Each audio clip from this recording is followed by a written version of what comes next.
All right, so we've opened the doors and we've got 3 minutes till the meeting starts.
All right, we've got the winter skies over Big Canoe, our last really good weekend until we start seeing some of that winter temperature.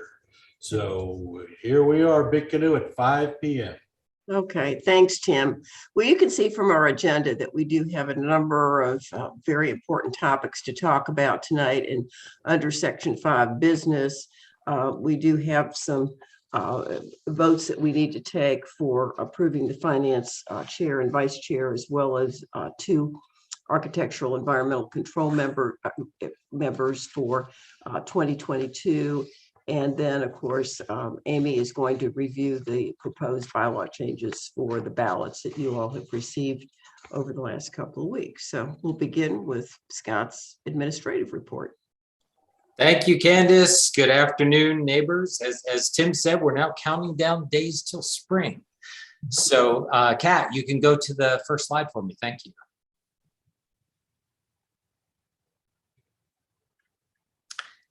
Let's talk about elections. You'll see the illustrious threesome. Unfortunately, only 2 of them get to serve on the board next year.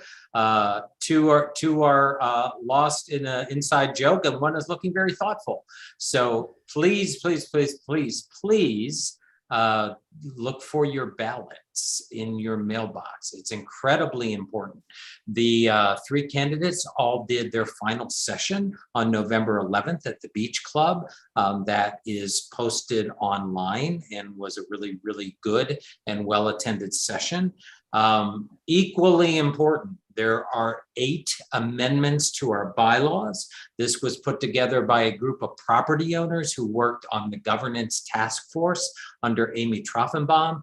And the majority of these either save us a bunch of money, which is always good from a POA point of view, or they make it much easier for us to do business and kind of bring some of our bylaws into the 21st century. Nothing scary on those bylaws. So please take a look. We do need 2/3 of all voters to vote yes for those, or even though they're great ideas and they save us a bunch of money, they won't pass. And remember, you can choose. You don't have to vote yes for every one.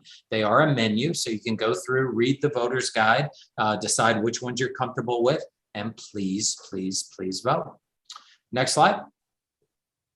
Ballots were mailed out on November 5th or 6th. If you still haven't received a ballot, please let us know. We'll send you an alternate one, especially if you're down in warmer climates or something at this point. You can just send an email to asktheboard@bigcanoepoa.org, and we will make sure, Kat will make sure that you actually get a ballot in time to get that filed and back to Malden and Jenkins. Next slide. This is the package porch as of 2 days ago. You'll notice a large volume of packages, which quite honestly, if it wasn't for the package porch, the majority of those packages would be strewn on the loading dock of the post office or clogging our very, very small mailroom that's in the post office. So this is why we did what we did for the package porch after last year, and the volume continues to increase, which we'll talk about in a second. Next slide.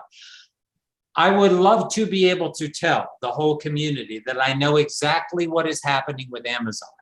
If I told you that, I would not be telling you the truth.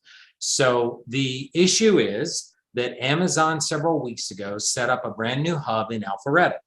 We got really excited about that from a property owner point of view, because all of a sudden trucks with little Amazon smiley logos were coming through the gate, and they started to deliver to some houses. Within several days, somebody found out that we had this thing called the package porch, and all of a sudden there were no deliveries or very sporadic deliveries going to houses, and they wanted to just dump everything on the package porch. Took us a couple days with Amazon to try to find people who would actually talk to us at the hub. And we told them that in no uncertain terms, the outcry from the community of property owners was huge. Everybody said, we do not want to accept delivery at the package porch of all of our packages. Many of us are Prime members. We're paying for this. FedEx comes to our door. Blossman comes to our door. UPS comes to our door. Why is Amazon coming to the package porch? So we basically told Amazon that we're not accepting bulk deliveries at the package porch. It has now turned into quite a, I would honestly say, interesting fiasco. We have property owners have called me that packages have been returned as undeliverable and their accounts have been credited and they never got their merchandise. We have other cases where packages have been taken to the post office in Jasper and they're coming back through the mail to us, which was not the intent at all originally. And we have some cases where actually there is still a truck running around somewhere. So it appears that it's almost being left up to the driver, which is hard to believe that a company like Amazon would do that. So we've contacted everyone we can possibly get a phone number or an email address for in the hub. And funny, those names keep changing. Many of you worked for very big companies. I did for a long time. We know how hard that can be. And Amazon is kind of like, we're kind of like David and they're kind of like Goliath. And it's really not clear who knows what is going on there and who is really making the decisions. So the only thing I can suggest is we have not given up, believe me. We are daily trying to reach people and try to get the messages escalated. Property owners, you can help me. It's the only thing I can ask you to do. You know, if you see that your orders are all of a sudden, not being delivered, Amazon makes it really easy to file complaints or ask questions about, your order or go into live chats or whatever. The more people from Big Canoe are reaching out to that company and saying, we don't get it. We don't get our packages. This isn't the level of service that we signed up for. I thought you guys stood for, excellent service. I've had property owners who send things to Jeff Bezos and actually have gotten replies. It's the best thing you can do to help me right now. So don't be shy about sending things to Amazon. But at the moment, we're still maintaining our position that we're not accepting packages at the package porch. So that's where we are sitting this afternoon. I wish I had a better answer, but you guys can help. Okay, next slide, please. Events and happenings. Let's talk about something more fun. This was a shot from last year's Christmas boat parade. And we have a huge lineup of holiday things. It's so much fun. Unlike last year, we just have one thing after another. So we're getting good about making lemonade out of lemons. So once again, it rained, kind of like Oktoberfest. And so we moved the trunk or treat into the chimneys. And the chimneys is great because it's already looks like a haunted building inside. So we were able to just turn it into a little more of a haunted building. We had 500 people attend. The costumes there are just unbelievable. It's great. So people had a great time. Loved the fact that we did it in the village core like we did Oktoberfest, and that we used the chimneys building. So that was a big success. We have a huge lineup. So Thanksgiving buffet, the clubhouse is serving us a sumptuous meal on the 24th. Reservations are sold out. Trust me, we will do everything we can to get our great employees home as quickly as possible. Winter ball, the clubhouse, we have only a few reservations left on December 3rd and a few on December 4th for the winter ball. That's going to be really, really fun to have that back in all of its splendor. Santa and Mrs. Claus will be returning for the second annual Christmas drive-through. Again, lemonade out of lemons. We did this last year because of COVID, and it was such a hit that we're making it more fun and expanding it even more this year. So you'll have a drive-through decorated village core again, and a big welcome for Santa to Big Canoe. So mark December 4th as the date for that. Next slide. Keeps going. Tour of trees. New thing, fun thing we're doing with the clubhouse this year. Instead of Terry and the P&E committee doing all the decorating of the trees, we basically asked a number of different clubs and organizations to own a tree, which is really exciting. We weren't sure where people were going to say, oh my gosh, well, hold on, more work to do. Is opposite. Everybody's like, oh my gosh, that's great. We get to own a tree. So we're actually going to have the Tour of Trees, first annual Big Canoe Tour of Trees starting on December 6th. So even the chapel, I think, wants to be involved in that with their tree, which is pretty cool. Dahlonega Day Trip is coming up. Dahlonega does a stunning job at Christmas. So contact Terry to get your reserved spot for that. Light Up the Lake returns again on December 11th from 6 to 8. And anybody with a pontoon boat, decorate the watercraft. It's a really fun, cool event. Hopefully this year it won't rain. We're hitting that rain like every weekend now. So hopefully by the 11th we'll be in good shape. But that's coming up on December 11th. Brunch with Santa. So Santa's really busy at Big Canoe. He gets around. So this is Brunch with Santa. I've seen the menu. It looks like amazingly stunning. I'm like, I don't know. I don't really need to turn in my list for Santa, but I'd love to come to the brunch. So anyway, that is on December 19th. More details to come. Scott's favorite movie ever, because it has trains in it, is the Polar Express movie night. And I'm told things like pajamas and sleeping bags are very welcome in the Mountains View room on Wednesday, December 22nd. And we'll have hot chocolate and goodies just to keep everybody from drifting off, which they certainly won't after the hot chocolate and the goodies. And then this is really fun. So the 50th anniversary team has been working for months, planning a myriad of events that will happen all through next year.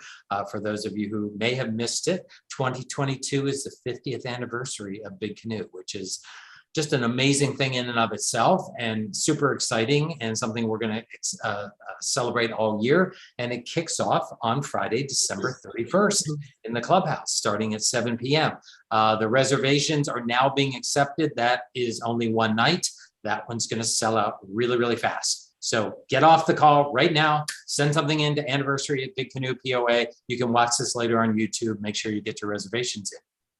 Next slide.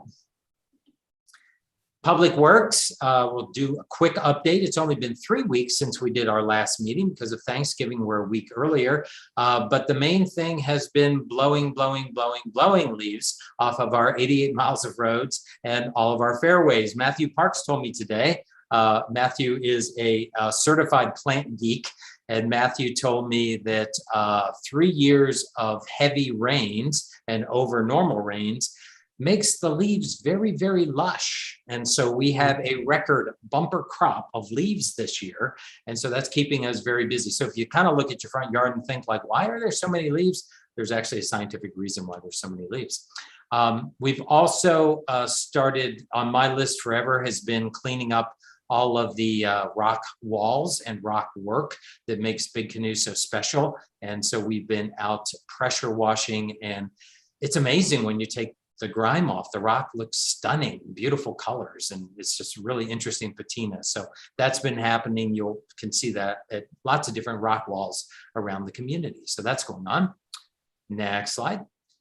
And public safety, don't be concerned that there's a Budweiser truck in the public safety building.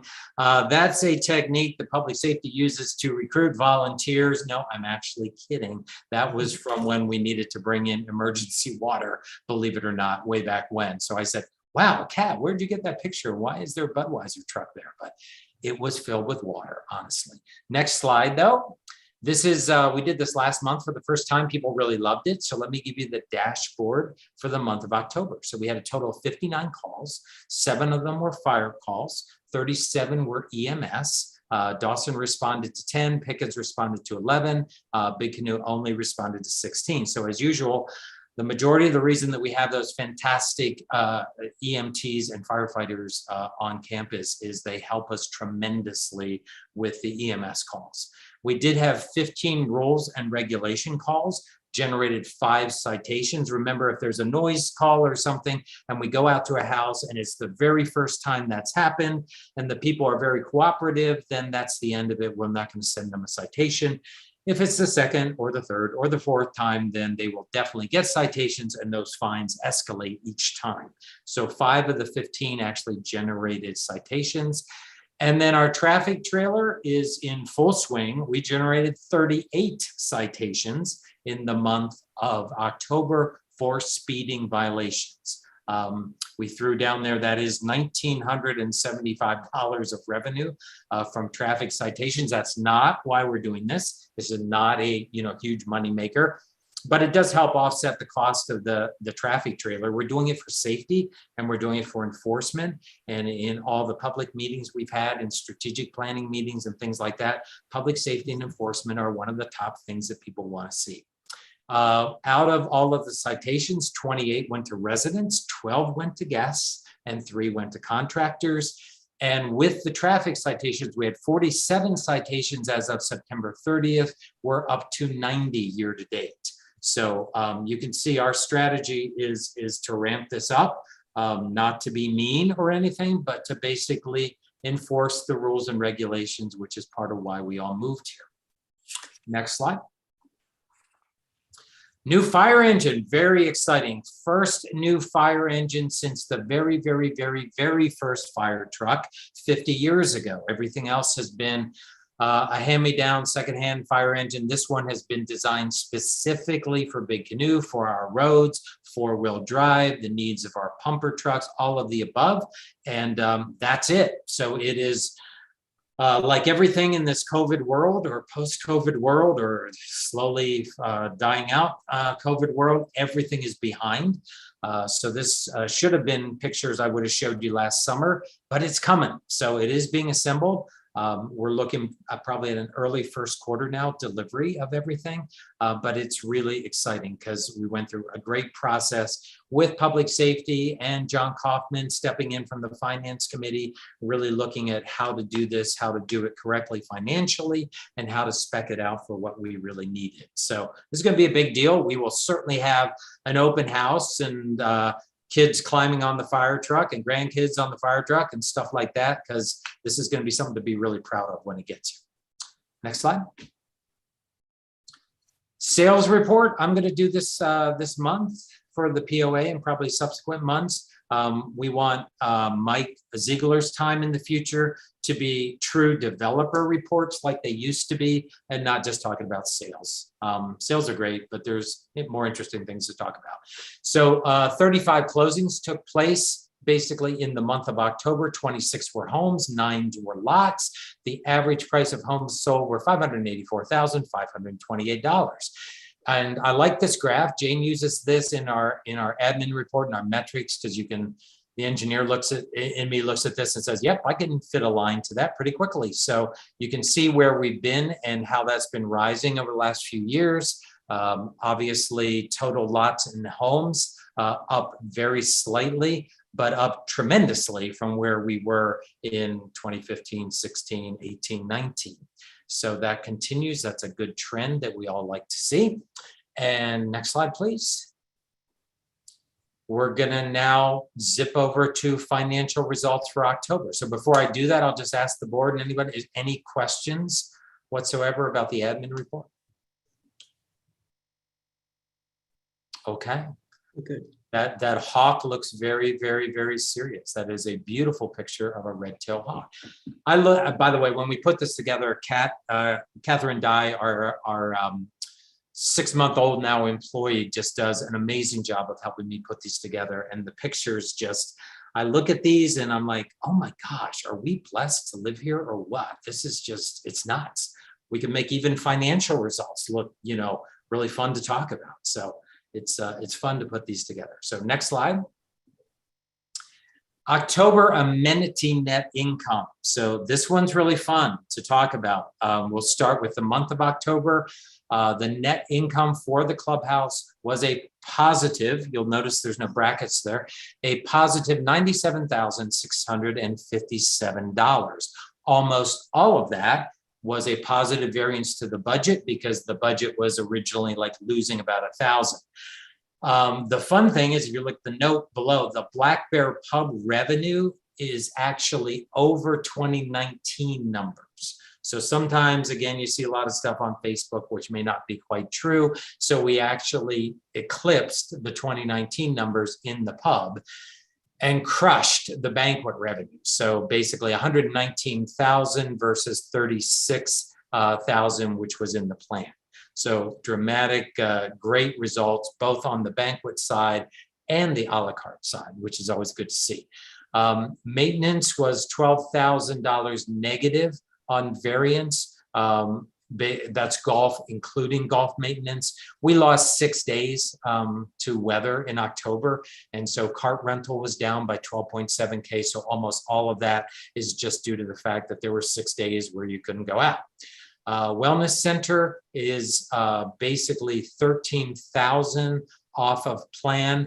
The good news there is, if you compare, I always compare back to 2019 because 2020 was such an awful year for so many reasons, but we've made up about half of the membership losses that we had in 2020 when we had to do all those things in the fitness center. About half of that number has come back. So we're at 823 memberships now versus 959, which is where we were at this point in 2019.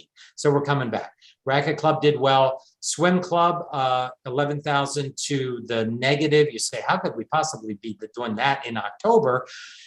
Well, we finally got the kayaks that we ordered back in February. So back to the story with the fire truck, we were supposed to have kayaks for our beach season.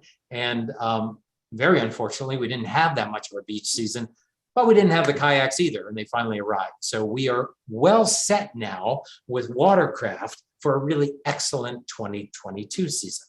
So total income, 151,245 positive. That's 61,000 to the good.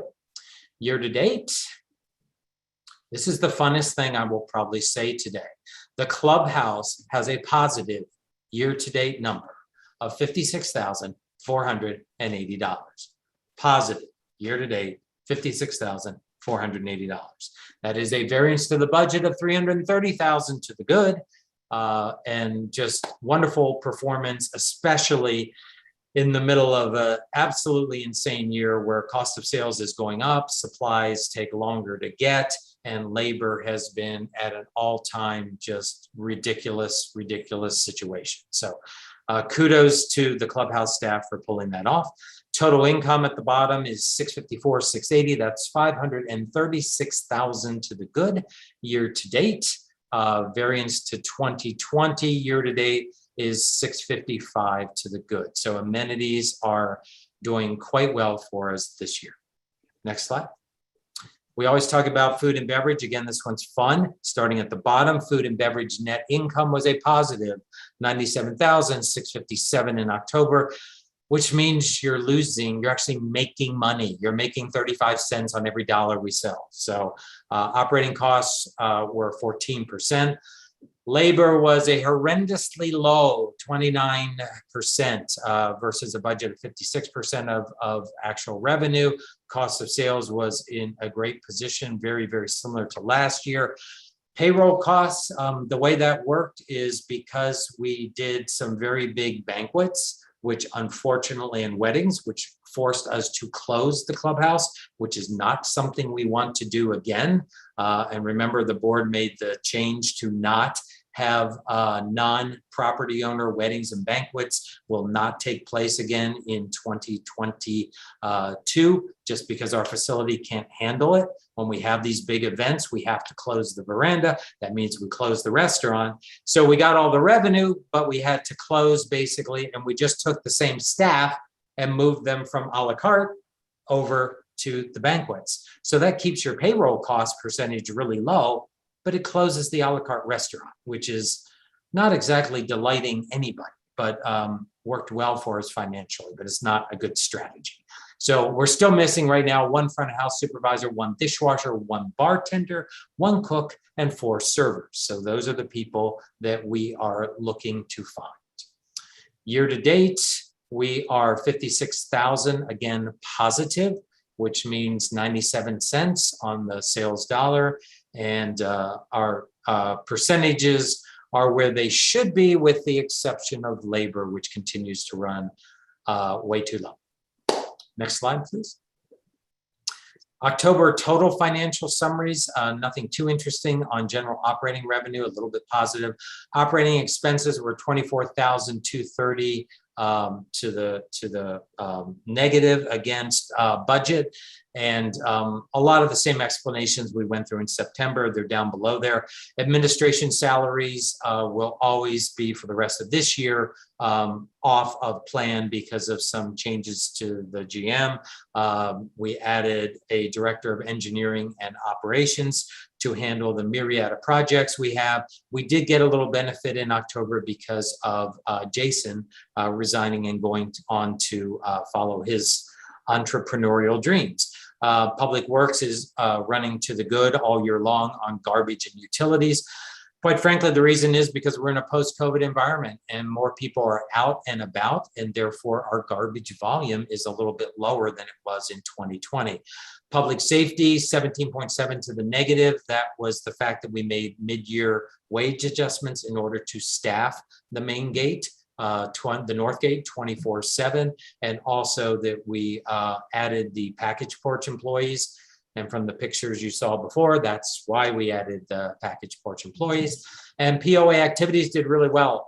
Oktoberfest was supposed to be about a break even. We only lost about $2,000 on that versus plan.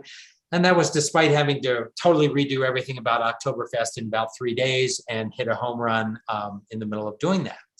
Which we'll do again next year in the village core.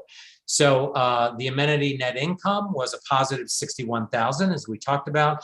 Depreciation, because we've been spending a lot of money on things like Creek 9 and big capital projects this year. That accounts for a variance there. So net incomes from operations was a positive 256,355, or 24,817 to the good versus budget. And year to date, the good news on that is net income from operations is about $1.9 million positive, with a variance year to date of 545,891 positive. So that puts us in a great cash position as we look forward to the budget, which we'll talk about here in a little bit when I take you through the 2022 budget plan. Okay, next slide. Nothing too interesting on 2020. Let's just keep going. If you look at November through the month, at midpoint through the month, everything is tracking on plan, and golf is doing quite well because up until today, it's been warm and sunny. We've had a beautiful, beautiful fall. The leaves have been stunning. You've all been out enjoying the golf course, and we've been doing quite well there. So we're running about 49,000 to the good. through November, mid-November. And Amy, I'll let you take your favorite slide, which is looking at our cash position. And the whole balance sheet. Overall, we have about $500,000 more in cash at the end of October than we did in September, up to 7.1 million. Operating cash is up 300,000 from last month. It's over 3.4 million now. So we'll consider transferring a significant amount in Q1 to Capital Replacement Fund in advance of Pettit Dam and some of the other infrastructure projects we'll be facing. The master plan, most 2021 expenditures have been done, and the number is up about 140,000 over September. This will be the most fun thing I get to say all day, Scott. The Creek project, well, not all the bills have been paid, is going to come in under the 2.33 million approved last year. You promised me that, right? Very well said. I agree. That's the most fun thing I'll get to say. Okay, restricted cash, roughly the same, just fair market value changes there. Haven't used any cash. The long-term debt, another 100,000 down. We're totaling about 5.1 million now. So debt to equity is at 0.18. This doesn't just mean our long-term debt, it means all of our liabilities in total as compared to total equity. So represents a strong position. And operating cash is over 1, which means on this particular day of the year, we had more funds in the operating account to pay all of our current liabilities plus debt service for the next 12 months. Back to Candace. Okay, thank you. Well, I'd like to introduce our next section, which is the strategic plan update with Rich McLeod as chair. Rich and Regis, Scott, and other members of the Strategic Planning Committee have assembled a dynamic roadmap, and Rich is going to share the elements of this plan. Again, it's very dynamic, and we're very pleased that what Rich and his team have accomplished over the last 8 months. Rich. Well, thank you, Candace. If you go to the next slide, I just wanted to take this opportunity, number one, to recognize the people that are on the Strategic Planning Committee. It's an extraordinary group of people that have worked hard, worked very well together, and such talent that I've never worked with a group as strong as this in terms of talent and working together. I'm very pleased to let you know that we've completed the task of our original charter. So I wanted to review that with you and then go through the details of what we've accomplished and then end with the roadmap going forward. So just as a reminder, we were chartered to develop a strategic planning process, a process that could be used year after year after year for strategic planning. And part of that was to develop mission, value, and vision statements. Now, in typical strategic planning, people spend a lot of time on mission and values. We spent some time on it. We wanted to have a complete plan, so we've done that. But we spent most of our time on the vision statement, which is, what do we want Big Canoe to be going forward for the next 20, 30, or 50 years? The third thing we did was to develop high-level strategic objectives based on that vision statement. This is to guide the individual asset and amenity managers when they do their individual strategic plans. And then last, we've recommended an implementation plan and a way to continue making sure that strategic planning becomes just part of everyday life in Big Canoe. So we've recommended that implementation plan and plan on starting that just in the next couple of weeks, subject, of course, to the POA approval. Next slide. Okay, so what have we been doing? Well, we've been meeting for about 8 months, and we spent a lot of time just getting community input as to what the community wants to be, what the community is, how they see themselves, what's important, what's not important. And we did that with some focus groups, with some telephone interviews. The biggest effort we had was a Voice of the Community web-based survey. We hired an external consultant from Chicago that's professional at doing this, and they did an excellent job. And we got a really good feel for what the community sees as very important. We met almost weekly over an 8-month period. There were a couple of weeks with people on vacation and stuff that we didn't meet. but over 8 months, we met on a weekly basis. We periodically reviewed our progress with the POA board. And of course, we had the town hall meeting in the chapel not that long ago, and then POA board updates. So that's what we've been doing. Next slide. So the mission statement was one of the early things we worked on, and that answers the question, why are we here? Now in businesses, that's really important. You really have to figure out why you're here. Well, in a residential community, it's pretty clear. We didn't spend a lot of time on this, but we did come up with a mission statement that the mission of Big Canoe is to provide a residential community with a high quality of life and harmony with nature. So we want Big Canoe to be a great place for people to live. It's a residential community. It is a community. Quality of life is something that we really value. And the fact that we're in a beautiful, beautiful setting close to nature, we want to make sure we always preserve that. Next slide. So then we went on to value statements. What's really important to us? What are the non-negotiable attributes that we want Big Canoe to represent? And there are basically 6 of them there, 6 or 7 of them. Inclusion, integrity, transparency, collaboration, environment, mutual respect, and volunteerism. So let me just spend a minute on those. We value making all property owners, employees, and guests feel welcome in Big Canoe. We need to be a welcoming place that's inclusive, no matter what a person's ethnic background is, no matter what their economic background is. We want to make this a great place for everyone. Integrity, we value always doing the right thing. Ethical actions and honesty is one of the important values to us. Transparency, we value open and candid communication. So you can always improve on your communication, but we want to be as open and honest and candid as we can be. Collaboration, we value the input of all stakeholders. The environment is very important. Obviously, that's a main reason why many people live here. We value preserving, sustaining, and enhancing Big Canoe's natural resources and infrastructure. Mutual respect, we value interacting with all individuals respectfully, and we value volunteerism. We value giving back to the community, whether that's within Big Canoe or even expanding outside to the local communities. We value people that volunteer their time. Next slide. This is the thing we probably spent the most time on, and it looks like a very simple thing, but we had some friendly disagreements. Like I said, this team worked together very, very well. And everybody, when we had disagreements, it was civil and it was enjoyable, and we debated and we wordsmithed what we want Big Canoe to be. So the vision for Big Canoe is a safe and secure residential community, providing the harmonious integration of the natural beauty of the mountains with high quality amenities, along with well-maintained and updated infrastructure.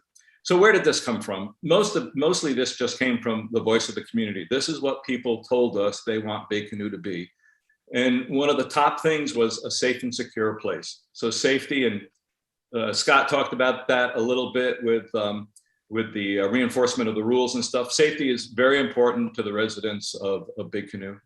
We're a residential community. That came out pretty strong in the voice of the community.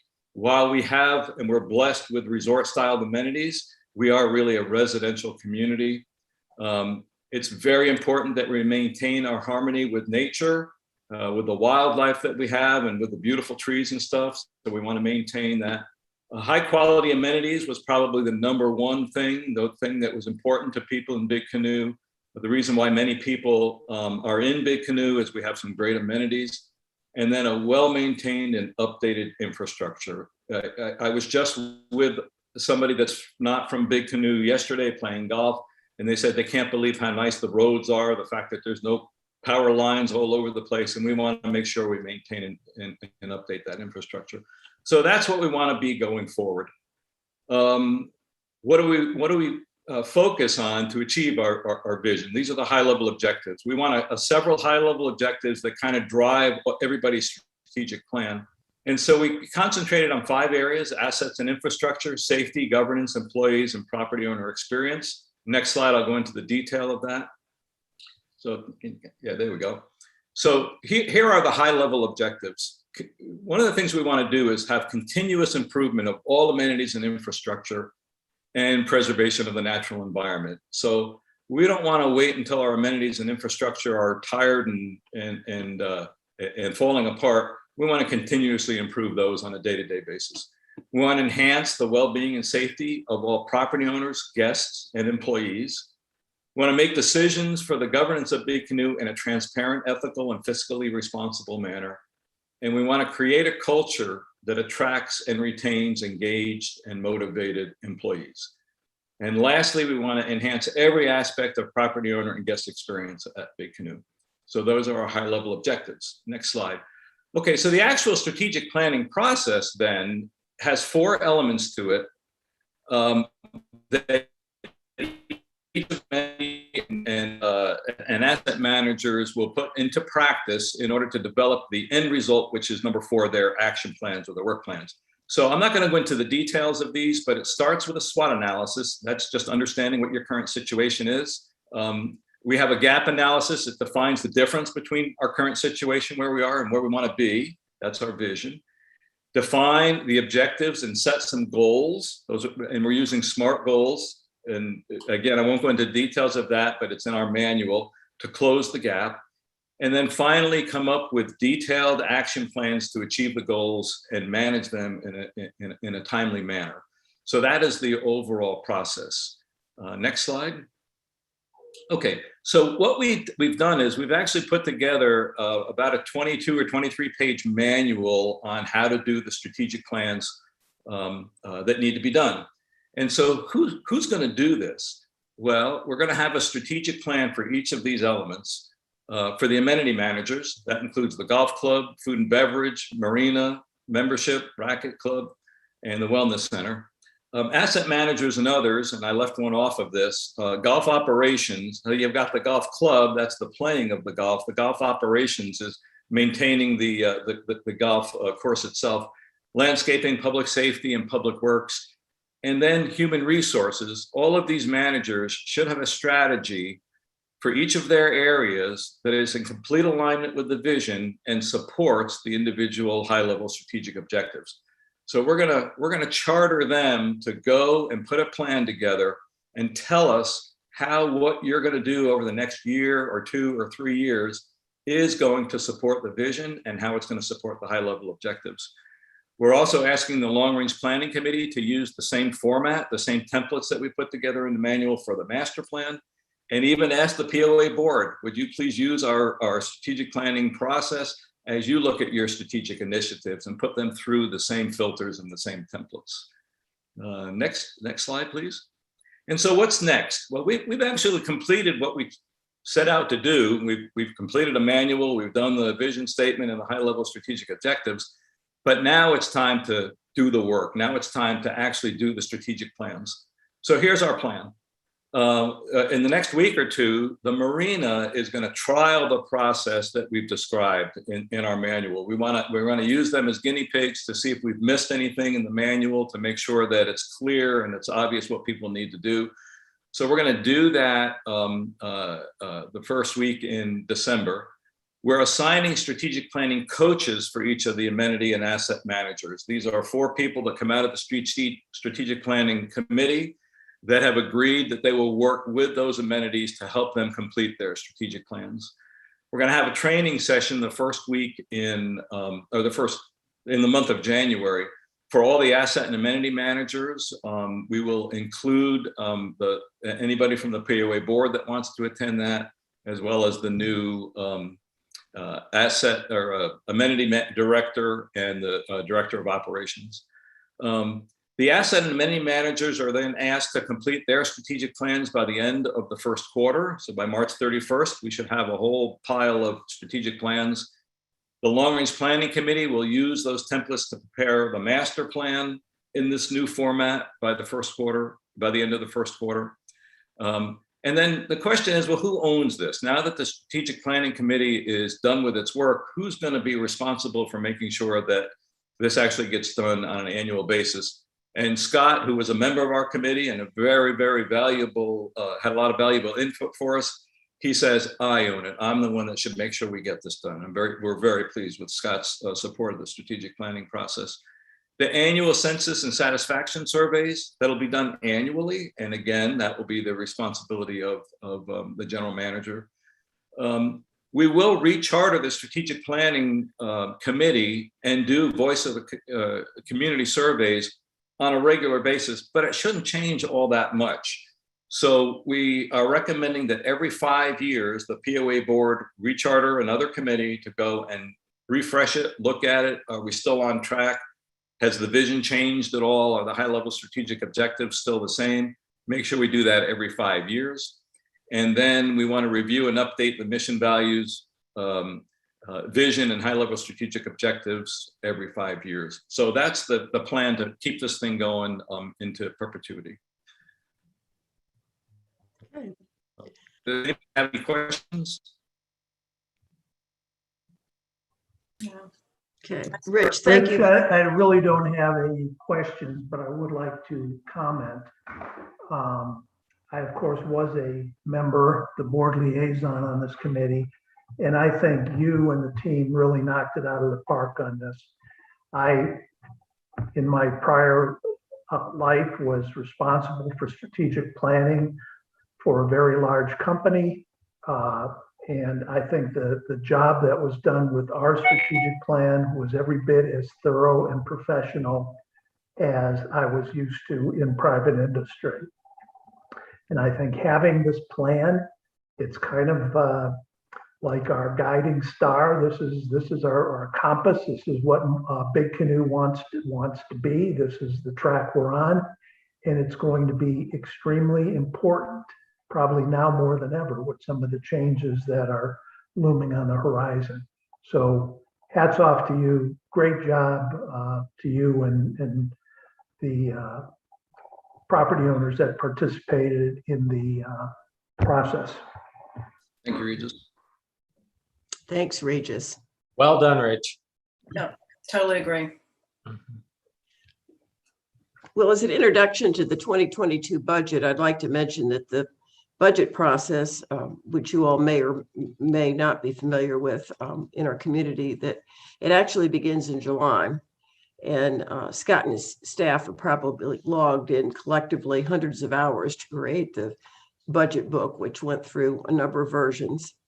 And the finance committee spent 16 plus hours and more reviewing and vetting key categories and cash flow analyses for operations and capital expenditures for 2022 and beyond.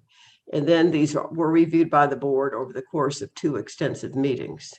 So as you will hear from Scott, the process is really consistent with the direction that Rich McLeod has relayed for the strategic plan. And with Scott, I'll let you take it to the next step. Thank you. Thank you. The culmination of, as you said, about 5.5 months of work. So it's kind of exciting. Next slide. I'm going to do this a lot because this is kind of the world I grew up in my engineering world. So everything I present to you, I think in the future, will start with how does this fit the high-level strategic objectives that Rich just talked about? Because if it doesn't, you really have to ask yourself, well, why are we doing it? Because that was all based on the work that committee did and the voice of the community that you guys gave us. So even though we haven't done all the work yet that Rich talked about, that's going to happen in first quarter, looking at every amenity, looking at every asset manager, building SWOT analysis, gap analysis, strategies and tactics, all that really the roll up your sleeves, down and dirty, 2-foot level kind of work.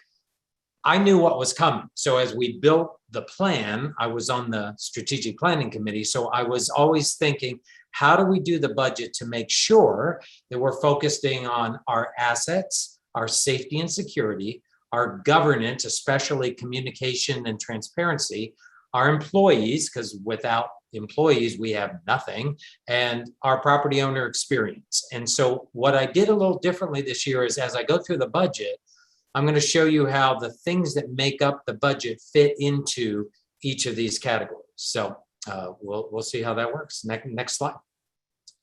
We'll start with our assets. And we did this a little differently. So in the past, budgets have often been built here based on kind of run rate. Every single department manager looked at what they did before and they kind of come in, they say, well, I'm going to do the same sort of thing and I'm going to do whatever. So knowing what I knew from all the work with the T4 study and with the strategic planning committee, I said, whoa, let's stop. So if you're a property owner here, before we have Matthew Parks run off and plant more things, before we have more rock put in on this wall, blah, blah, what do you want us to really focus on? What's key? And so we started saying the operations first and foremost needs to focus on the things that all of us use each and every day. And again, this is the operations department, not the amenities. And that means roads, culverts, bridges, dams, improving the building aesthetics and making sure they're sound and not rotting and falling down. And we need some strategic parking improvements. We have a few areas around here which are, you can see in that lower right picture, there's 4 layers of asphalt that have been put on that road. And that's true of some of our cart paths. That's true of the post office parking lot, for example. There's a lot of places that have been patched, but not really, they need to be updated. So that's how we approached what we need to do with operations. So next slide. We're going to continue. So all of these things that I'm putting in here are things that tie to a line item in the budget, that tie to full-time equivalent people, that tie to materials, that tie to something that is financial that rolls up into an overall total. So Spruce Up Big Canoe program, we did a lot in the last year and a half. Road shoulder mowing is something that just has not gotten done. So I get all kinds of emails about that, especially during the summertime, gate to gate, what does that look like? Road shoulder mowing is key because, again, if you're dealing with roads, it's not just asphalt, it's striping, it's reflectors, it's ditches, it's culverts, it's mowing. So we need to make sure we're resourcing correctly the road shoulder mowing and that the guys have the right equipment. Ditch cleaning has almost been non-existent, which is really bad because we do not have huge sewer systems throughout Big Canoe. So when it rains a lot, you need your ditches to be clean and your culverts to be clear. Otherwise, all that stuff goes right out into the roads, right down the mountains, causes, erosion, water quality problems, not to mention hazards on the road. So ditch cleaning is something that is a priority now in the budget. Professional quarterly cleaning. We have a good housekeeping staff, but Wellness Center is a really high building, and so is Veranda. So when people told me in the wellness survey that they look up and see all kinds of stuff on the vents and the fans and things like that, that's not the character of Big Canoe. That's not what we stand for. So we built professional quarterly cleaning into Veranda and Wellness. Monthly window cleaning. Again, we have this gorgeous outside. Well, it's not so gorgeous if you have to look through bird droppings to see it. So monthly window cleaning at the Clubhouse, Canoe Lodge, Beach Club. Sign maintenance, a little bit like NASCAR. Some of our signs are a bit out of date or in need of maintenance or the wrong colors or, left over from Lord knows when. So sign maintenance is a priority. And interior painting. We focused on, exterior trim in the last year. Some of our buildings, I had some interviews this week, and I'll be honest with you, I was really embarrassed to bring those candidates into the lodge. I mean, I was kind of like, Debbie, get them into the conference room quickly, because if they wander around the building, they're seeing tape on carpets, they're seeing, all kinds of stains, they're seeing paint that should have been done 2 years ago. That's not a good first impression of the new place you're going to come work. So it also doesn't set the standard of excellence that we want to have here. So, that's in the budget. Executing key master plan projects is part of our ask. So remodeling the chimneys is really key. We have huge demand for meeting space here. We're going through a new process that we talked about in the last few weeks with trying to get people in the sanctioned clubs to have their preferred spots, their preferred days and times. We're going to run out of space, I guarantee you, before we run out of clubs. So remodeling the chimneys, the village core parking is pretty third world to me, if not dangerous. If you look at the strategic planning survey, what you all said was postal facility is number one. We've got to fix that. Those pictures I showed you before kind of confirm that. Eventually, we will solve the Amazon problem, but Amazon is not going away. Their volume continues to increase. And the clubhouse, especially with the plans that the new developer will put in place, the clubhouse needs to be first rate, needs to be more functional, and certainly can't have any wasted space in it. So developing plans in 2022 so that we can take the postal facility and the clubhouse to property owner votes to make sure that we want to go ahead as a community and invest in these assets. And then the administrative office, as I just talked about, needs some definite love and attention. So those are in the plans for next year. Next slide.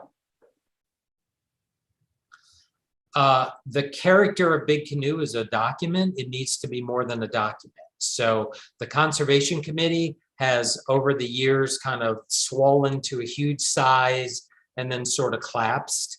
And we've gone in a little different direction. The remnants of the Conservation Committee were pretty clear with me when they met with me early in the year saying, Scott, I think we need to kind of go back to the future, the days when we had a trained professional ecologist here like Dr. Platt, who helped Tom Cousins found the whole community.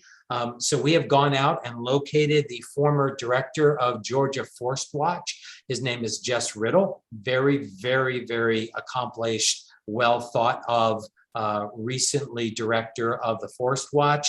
And we have contracted with him to work with Matthew Parks and Lydell in the grounds department to look at everything from invasives to forest management, to some water quality practices, to further protecting our wildlife.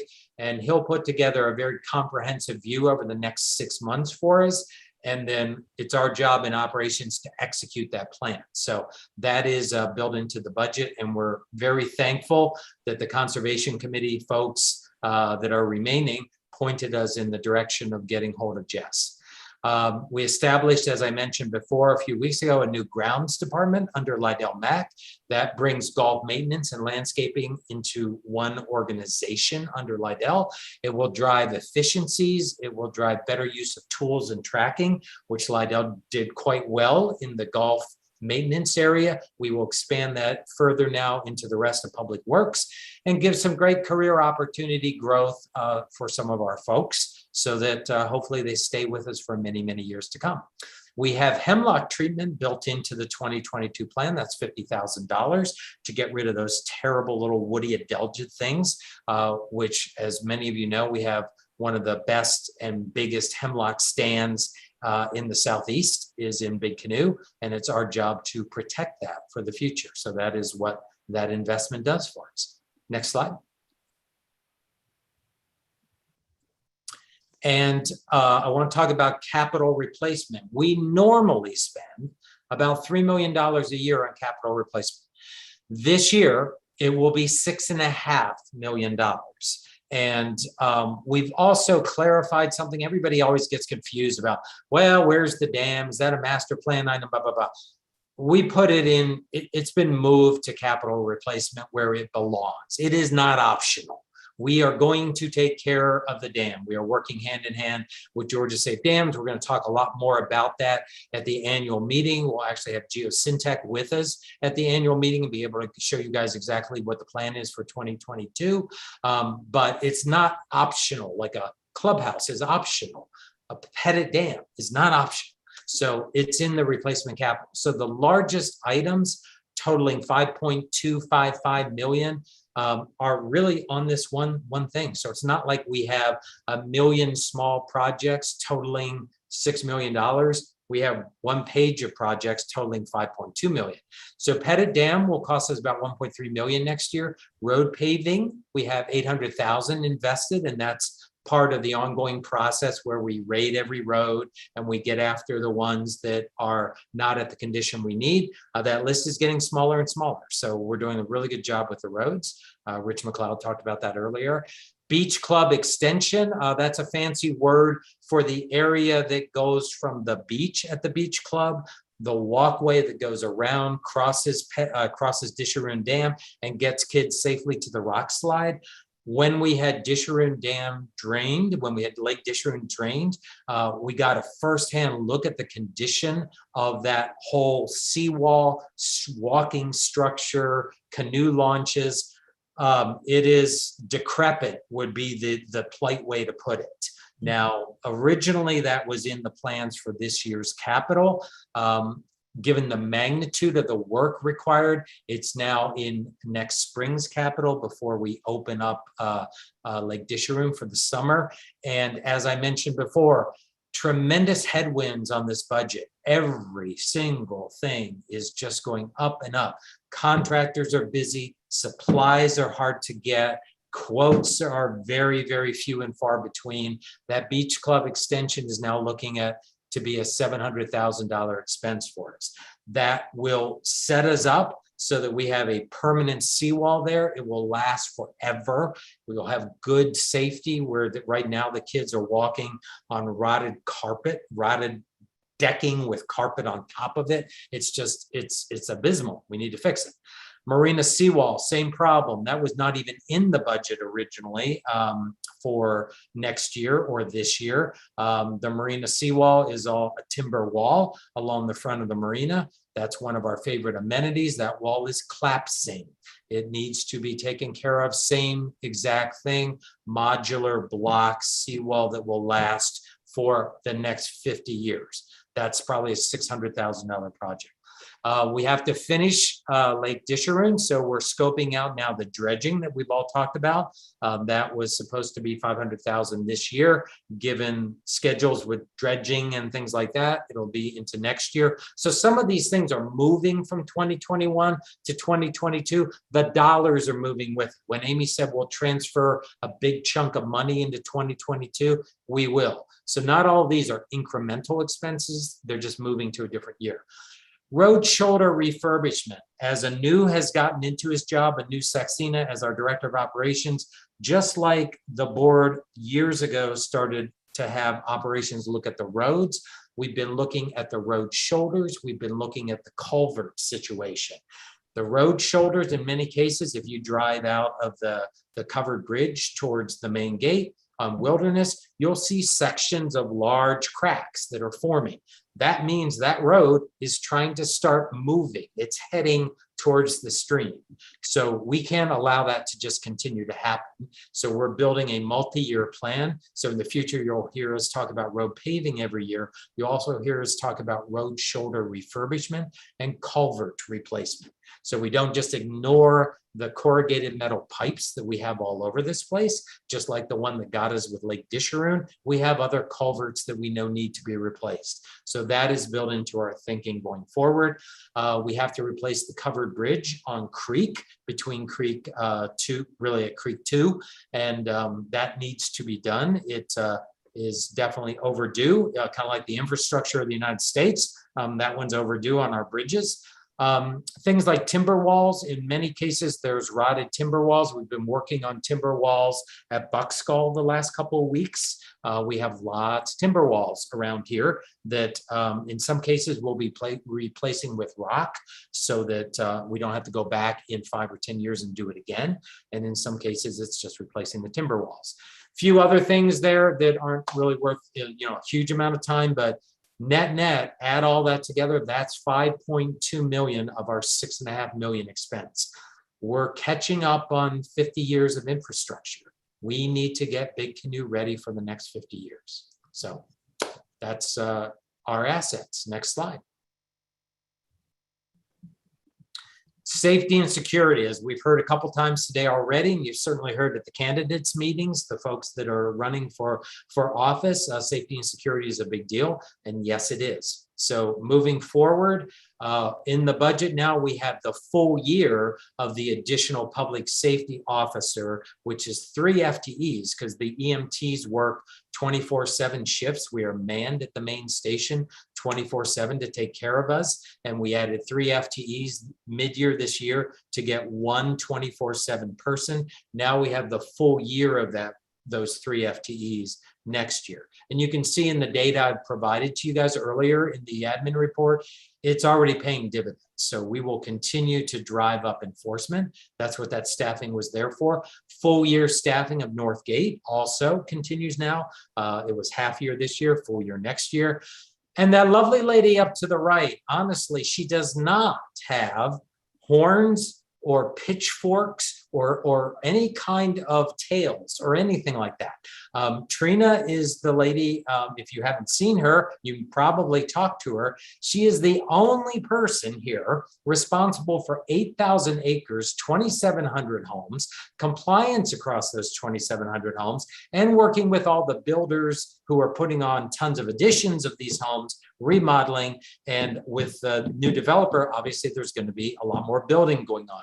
So we're getting finally in front of that. We're adding a second AECD position in the budget next year to help Trina with compliance enforcement. And someday Trina will leave us. She's not going to be here forever. And we want to make sure throughout our staff that we're starting to train replacements and not wait for, oh my gosh, that person left us today. What are we going to do? So that's part of the goals for Trina. Next slide, please. Our governance. One of the key things we talk about in that strategic plan, you can go to the next slide, is transparency and communication.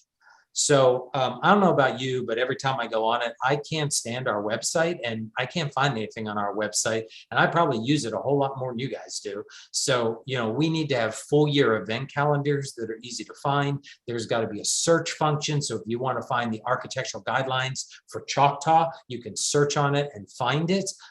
There's got to be really good meeting calendars where you can see the agenda, where you can see the packet of information that goes out ahead of time, where you can see the minutes. We're fixing all that. That is underway as we speak, and that will be launched in first quarter of next year. Pretty exciting and very crucial to our future. And fully staffing the communications department. We have, as I mentioned, Catherine Dye has been fantastic for us. Mark De La Vina has been a terrific asset to the POA this year, and a lot of what you see that goes out in writing from the POA is coming from Mark's desk. And we're looking at one more staffing position, especially with Tim Moran running for the board. We're trying to think ahead a little bit, and we're fully staffing that position. So you'll see inside your gates, inside your inbox continuing, the new website, as I mentioned, Big Canoe events and happenings on our Facebook page continues to get more and more traffic. It is the one place where you can actually find out, you know, the truth of what's really going on. So please use that as often as you can. We try to be as transparent as we possibly can, like the Q&A documents that went out last night. You know, those are the kind of things we put out. It's everything we know. It may not be all the answers you want, but it's everything we know. And we'll continue to update as time goes on. So we'd rather be transparent and tell you what you know or what we know, rather than just saying, well, we'll wait till we have the whole story and 6 more months go by or something like that. So that's what the communication department is responsible for. Next slide. Our employees, as I said a couple times, without them, we are nothing. So next slide. We have built into this year's budget a 3% merit increase. That is not a 3% across the board increase. That is a 3% merit increase. So we have a pretty strong process for doing performance evaluations. Each department manager will be given a set of money that they have to work with. They know their people best. They know the folks that are indispensable. They know the folks that need to be coached up. And so they will be able to use those pools of money as they need to. We're also, with the board's full support, we're establishing a payroll reserve fund for this year to assist in hiring key positions.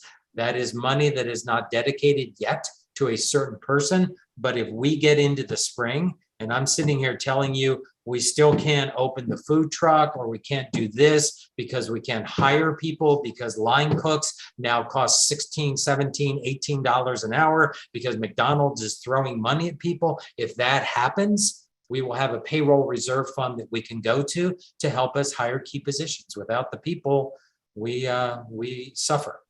And also, we did a major change with Cigna and how we structured the POA this year. This resulted in saving us 2% on healthcare costs. Our previous estimates had been up to a 30% increase in healthcare costs. So although I'm sure we'll have 30% increases in the future, because I can't imagine healthcare in America changing much, regardless, we got a year where we went backwards. So we kind of reset our baseline a little bit. And we were also able to pass on a little bit of 2% decrease to the employees across all departments. So it helped the POA and it helped our employees. And we're still with a top-notch provider like Cigna.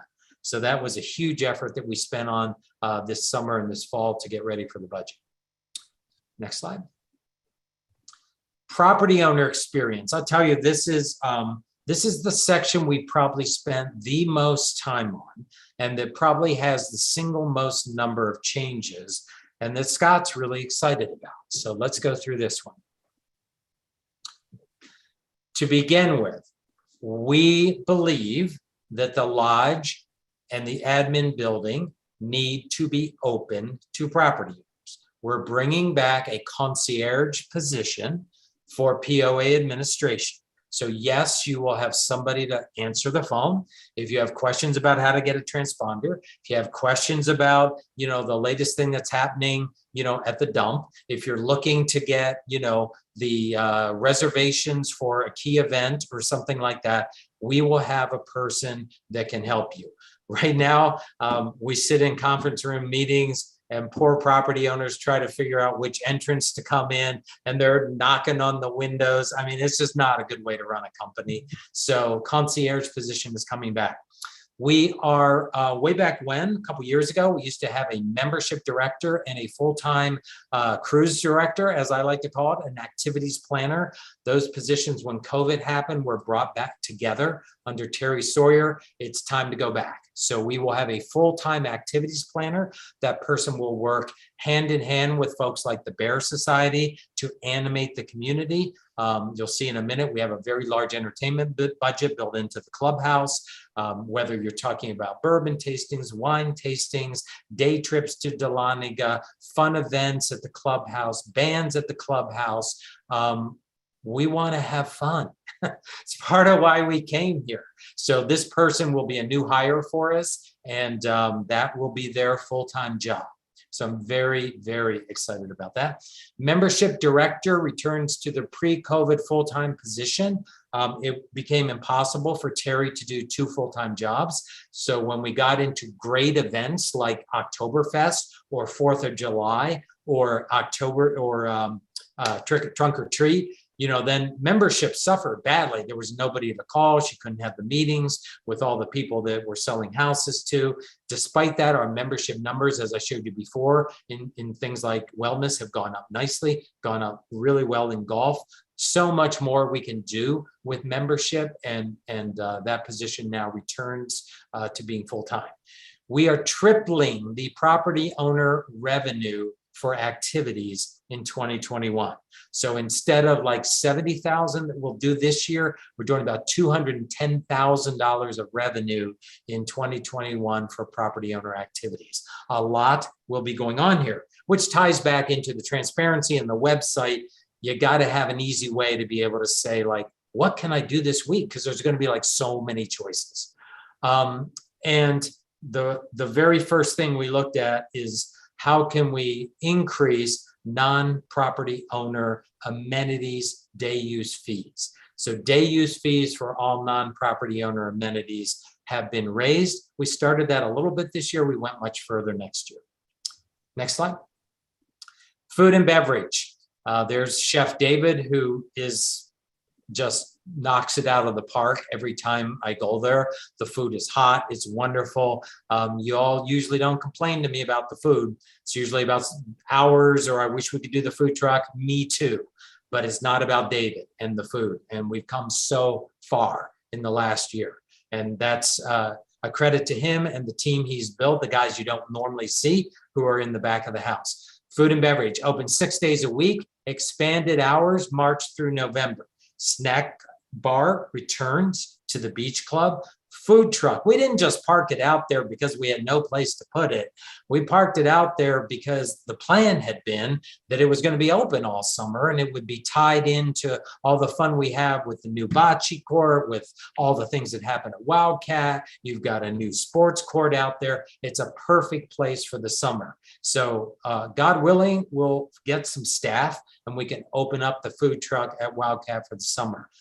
No non-property owner weddings and banquets. We're not going to be shutting down the clubhouse for outside folks. This made a huge change, I'll be honest, huge change to our budget that we needed to overcome and think really out of the box on how we were going to close that gap. We did over $400,000 of revenue this year associated with banquets and entertainment and weddings, $150,000 of net income. It's very profitable stuff. But it's not profitable if you can't use your own clubhouse. So the board supported me. We made this change. We've covered it in the budget. We won't be closing the clubhouse for a bunch of outside stuff. $43,000 has been added to the entertainment budget. That is looked at, what can we do with the veranda? How many bands? How many events? There will be a lot going on at the clubhouse next year. We have the money, it's in the budget. Now, I have to say this, as much as I hate to say this, it all depends on staffing. We built all the required headcount into the budget. We built that strategic reserve that I told you about before for employee, targeted salary increases. We have it, but we still got to find the people. And then please, folks, we got to treat them right when they get here. Because if we do all that and they're not treated right and they leave, we just shot ourselves in both feet. So let's not let that happen next year. Next slide, please. The details. It's one of my favorite shots. And it's not because we're talking about being a turkey or something. These are the headwinds that we're facing our budget. I mentioned a few of them before. Higher transportation costs. Lydell, for example, got emails from all of his suppliers about 3 months ago. Higher fertilizer costs, higher sod costs. Matthew can't get rock, higher mulch costs, you name it. It's all because transportation costs are skyrocketing. Higher cost for food, so our cost of sales went up. Again, Chef David, Jonathan, they redesigned the menu. They're looking at, what do we use the most of? How do we buy the most ingredients and use them in multiple dishes so we don't waste things? But higher cost for food and all materials. Labor shortage, we just talked about it. Adriana just went to a second job fair last weekend, was put on by Chattahoochee Tech. I think as many as 37 or 40 companies, Coca-Cola sponsored it.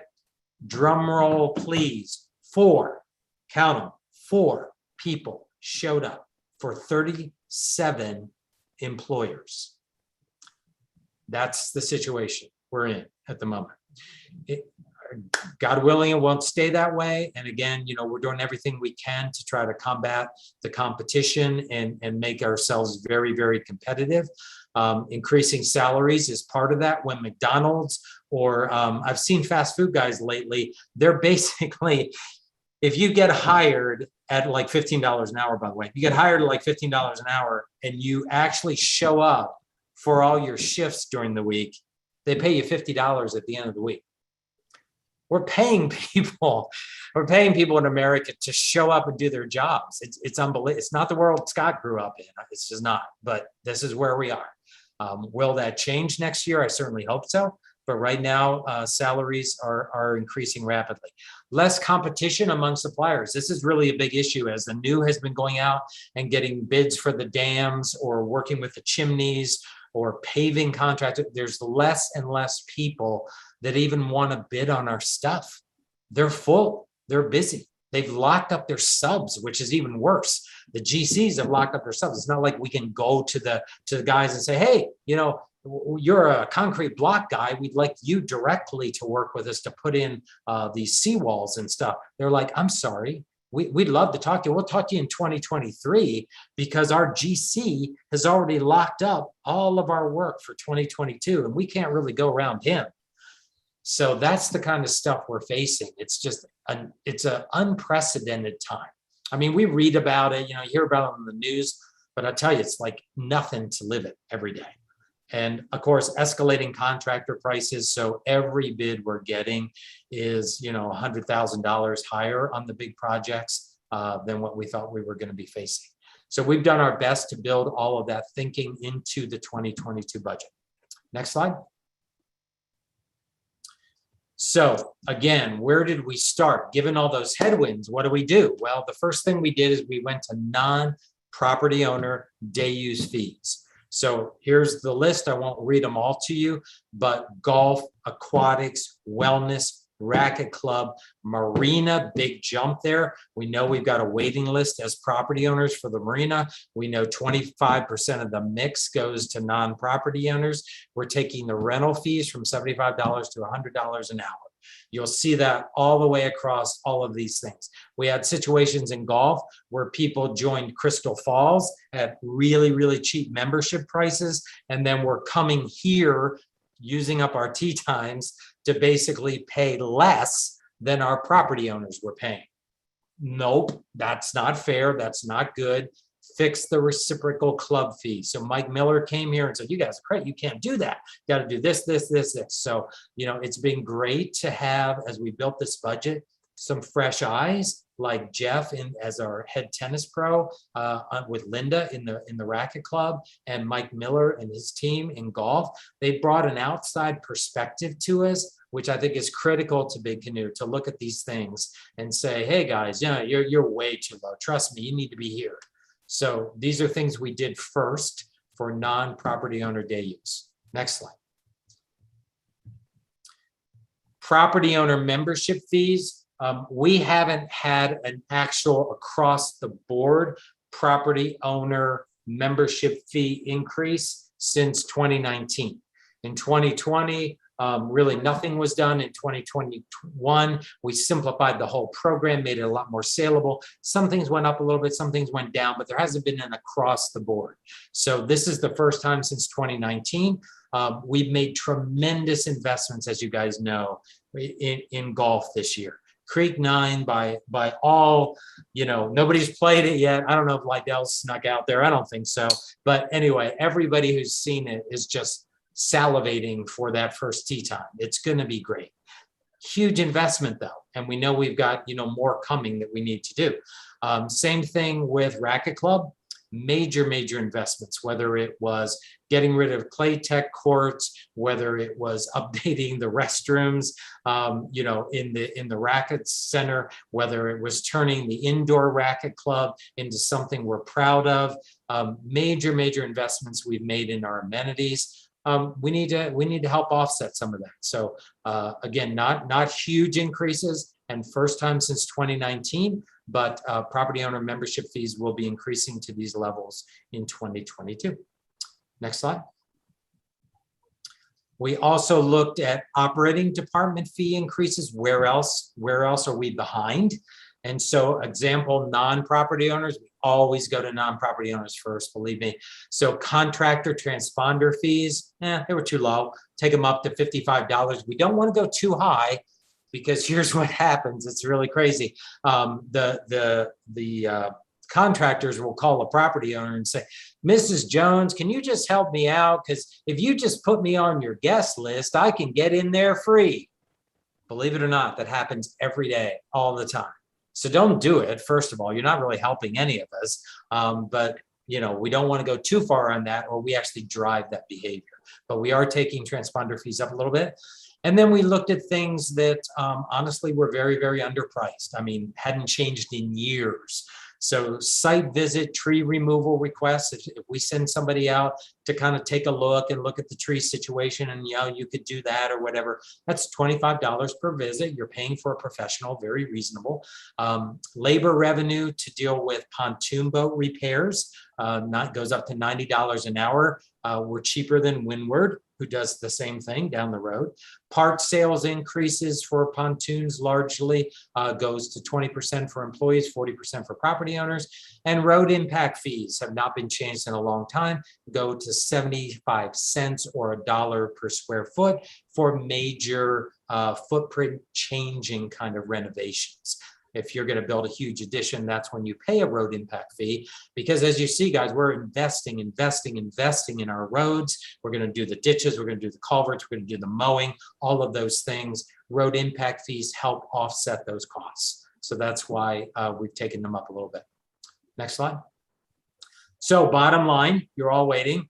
So the recommendation from management to the finance committee, and after many hours of discussion and detailed review with the finance committee, this has been approved by finance committee and is recommended to go to the board, is we will do a $15 a month increase in our assessments for operations. That is our first increase since 2019. So if you think about all the costs and how the world has changed since 2019, you could almost look at it as $5 a year. So $5 probably should have gone up in 20, 21, 22. So now we're making up for a little lost time again, $15 for 2022. A little chart over on the right shows you what that means. So lots go from 198 to 217, dwellings go from 108 to 119. Total is now 336 for combined. $15 a month for the capital assessment. So that's the $25 we all pay now. That would now basically go up $15 to a total of $40. The capital contribution fee that was passed last year, right now when you sell a home, you basically pay the POA a $2,500 capital contribution fee. The board will meet to vote on raising that on the 1st or the 4th of January in 2022, but we're recommending to the board that goes to $3,000 for all of 2022.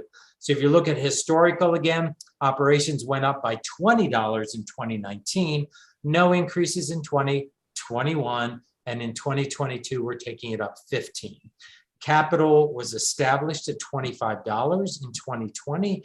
When the finance committee took that to the board and the board voted on it, $25 was actually seen as and talked about as the start of the capital assessment fee. It was never meant to be the end. It was meant to be the start. As I showed you with the $6.5 million, we are a 50-year-old community.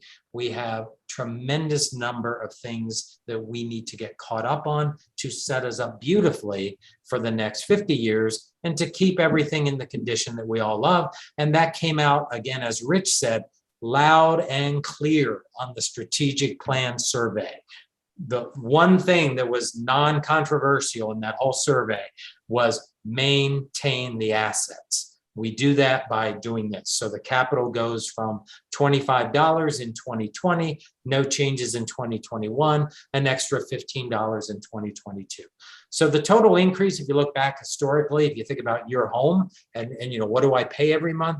It went up by $20 in 2019, $25 in 2020, no increase in 2021, honestly, because we were coming out of COVID and we felt the community had gone through just, you know, a heart-wrenching time.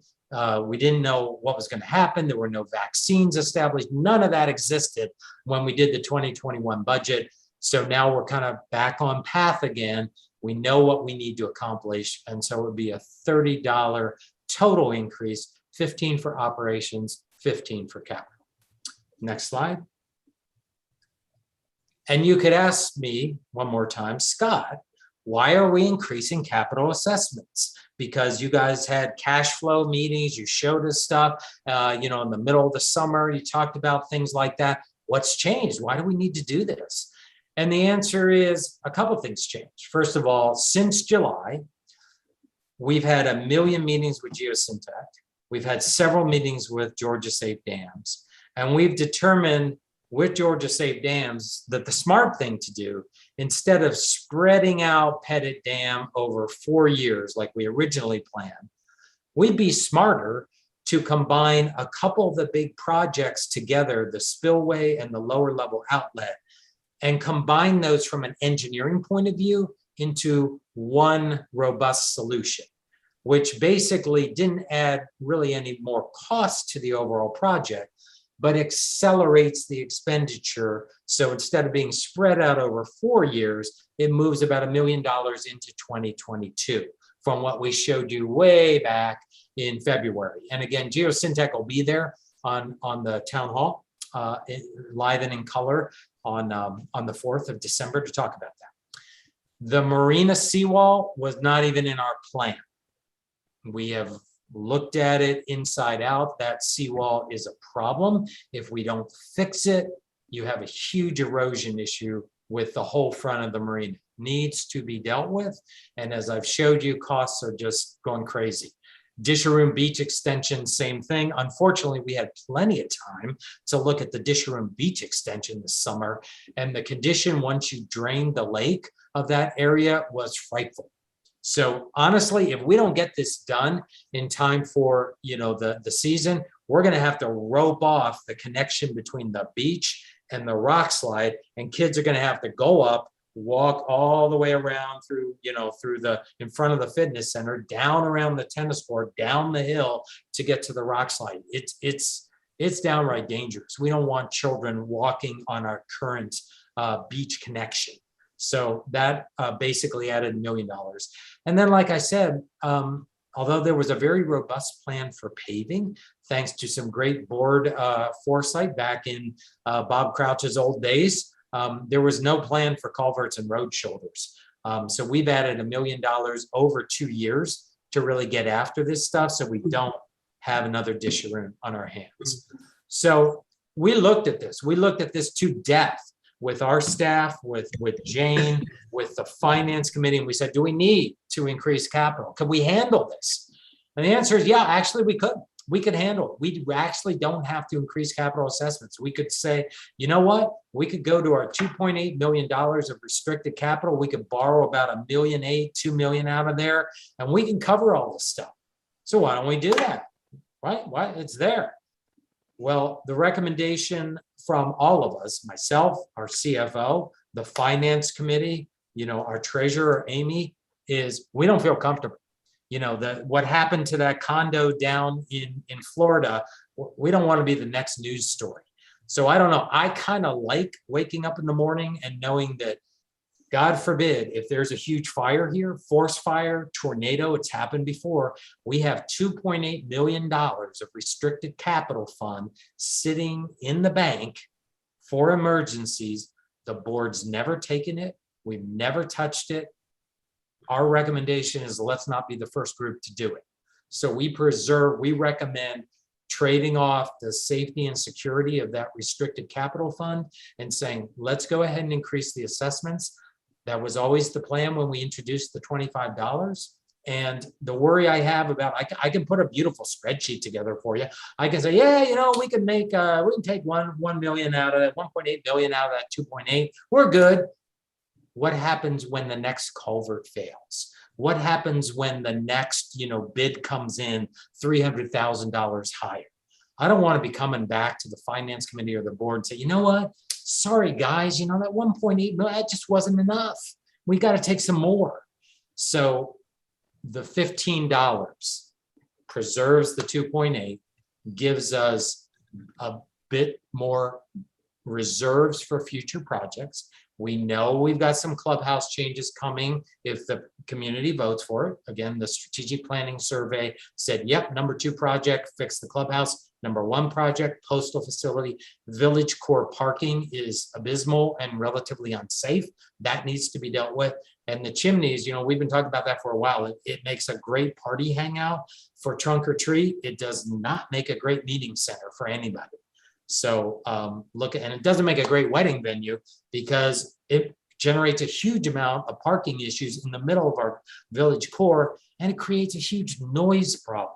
There's a lot of houses around there. That is a bad place to have weddings. So not a good strategy. So this is why we're recommending that we leave the 2.8 alone. We go up the $15 on the capital. And as I've showed you, we need to go up $15 on the operation assessments. So net increase of 30, we preserve the 2.8 million, and it sets us up for a much better future. So I think that is almost my last slide. One more. Bottom line of this whole thing is general operating revenue. You can look at it versus prior years. We'll be at 11.7 million in general operating revenue. Operating expenses, which all the things I've mentioned, whether it's all of those jobs we're talking about, all of the changes to food and beverage, extra hours, entertainment, 3 times the activities, all of those things go into that operating expense line. So that's why you see the change between 2021 and 2022. The amenity net income, very, very strong. Still, if you look back at 2019, we lost money on the amenities. 2020, we lost money on the amenities. 2021, we're having a fabulous year on the amenities. This backs us off a little bit. So we've still been very extremely positive on the amenities, even with getting rid of $400,000 of revenue for weddings and banquets, which turned into $150,000 of net income.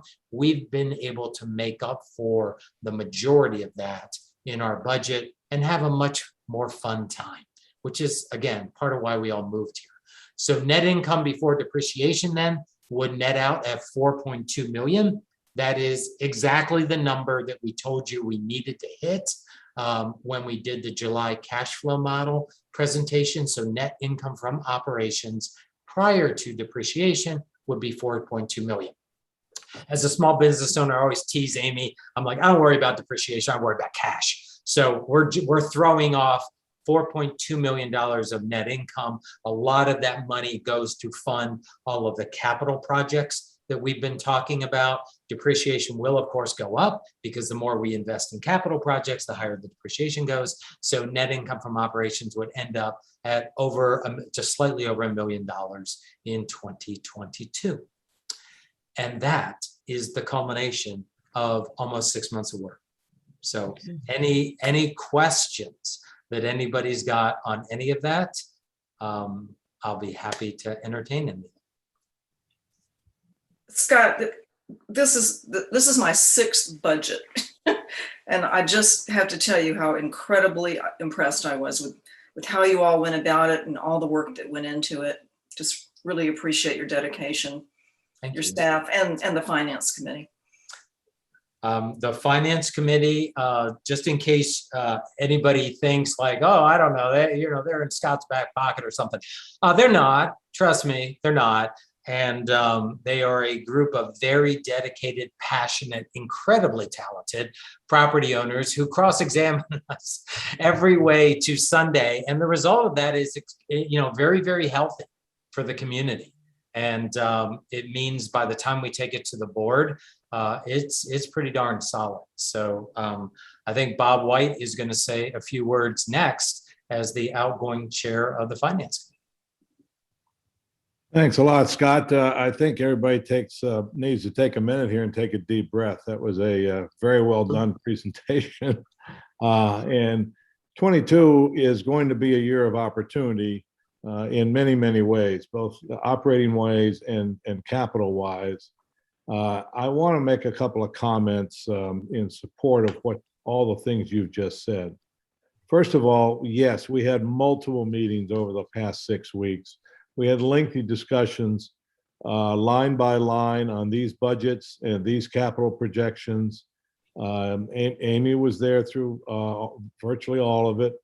It was done with the help of Nicole Brook at Bobby Jones Links, Jane, Scott, and they gave us as good and as excellent a crystal ball outlook as to where the future is going to be over the next year or two. That's a very difficult thing to do. It's an even more difficult thing to get right, and we know that. But what we do know is you got 2 issues here. You've got operating issues that Scott laid out perfectly, and that is the cost of supplies and salaries and people and materials. All of this we know and have firsthand experience on. It's exploding right now. I think most people are well aware of the inflation problem that this country is facing. And it's not going to get better if we just keep printing money. So we're trying to anticipate that and try to get ahead of that mountain, because it's going to be a steep mountain. Secondly, we are very much aware of the capital needs of a 50-year-old building, because that's what we are. We're a 8,000 acre, 50-year-old building. Scott laid out numerous things that need to be looked at and done.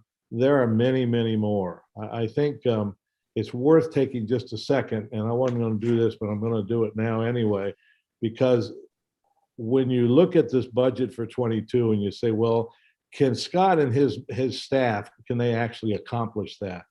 Well, despite the headwinds from 20 and 21, in this year, 21, we redid the indoor tennis courts. We put in new bocce courts, new basketball courts. Scott calls them sports courts because it does other things than basketball.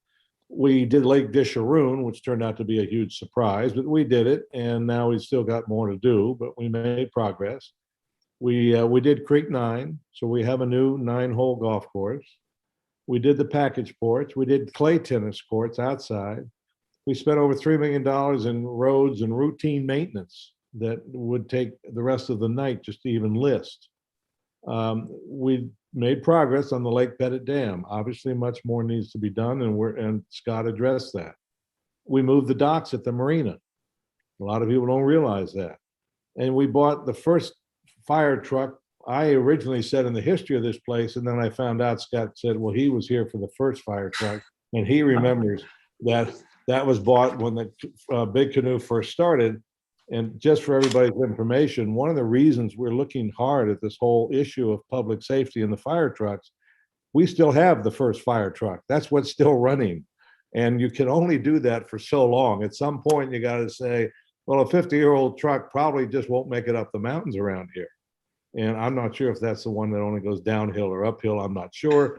But we spent a lot of time at finance, and we already thanked John Kaufman for his efforts there. But it was a lot of work for him, and we appreciate that.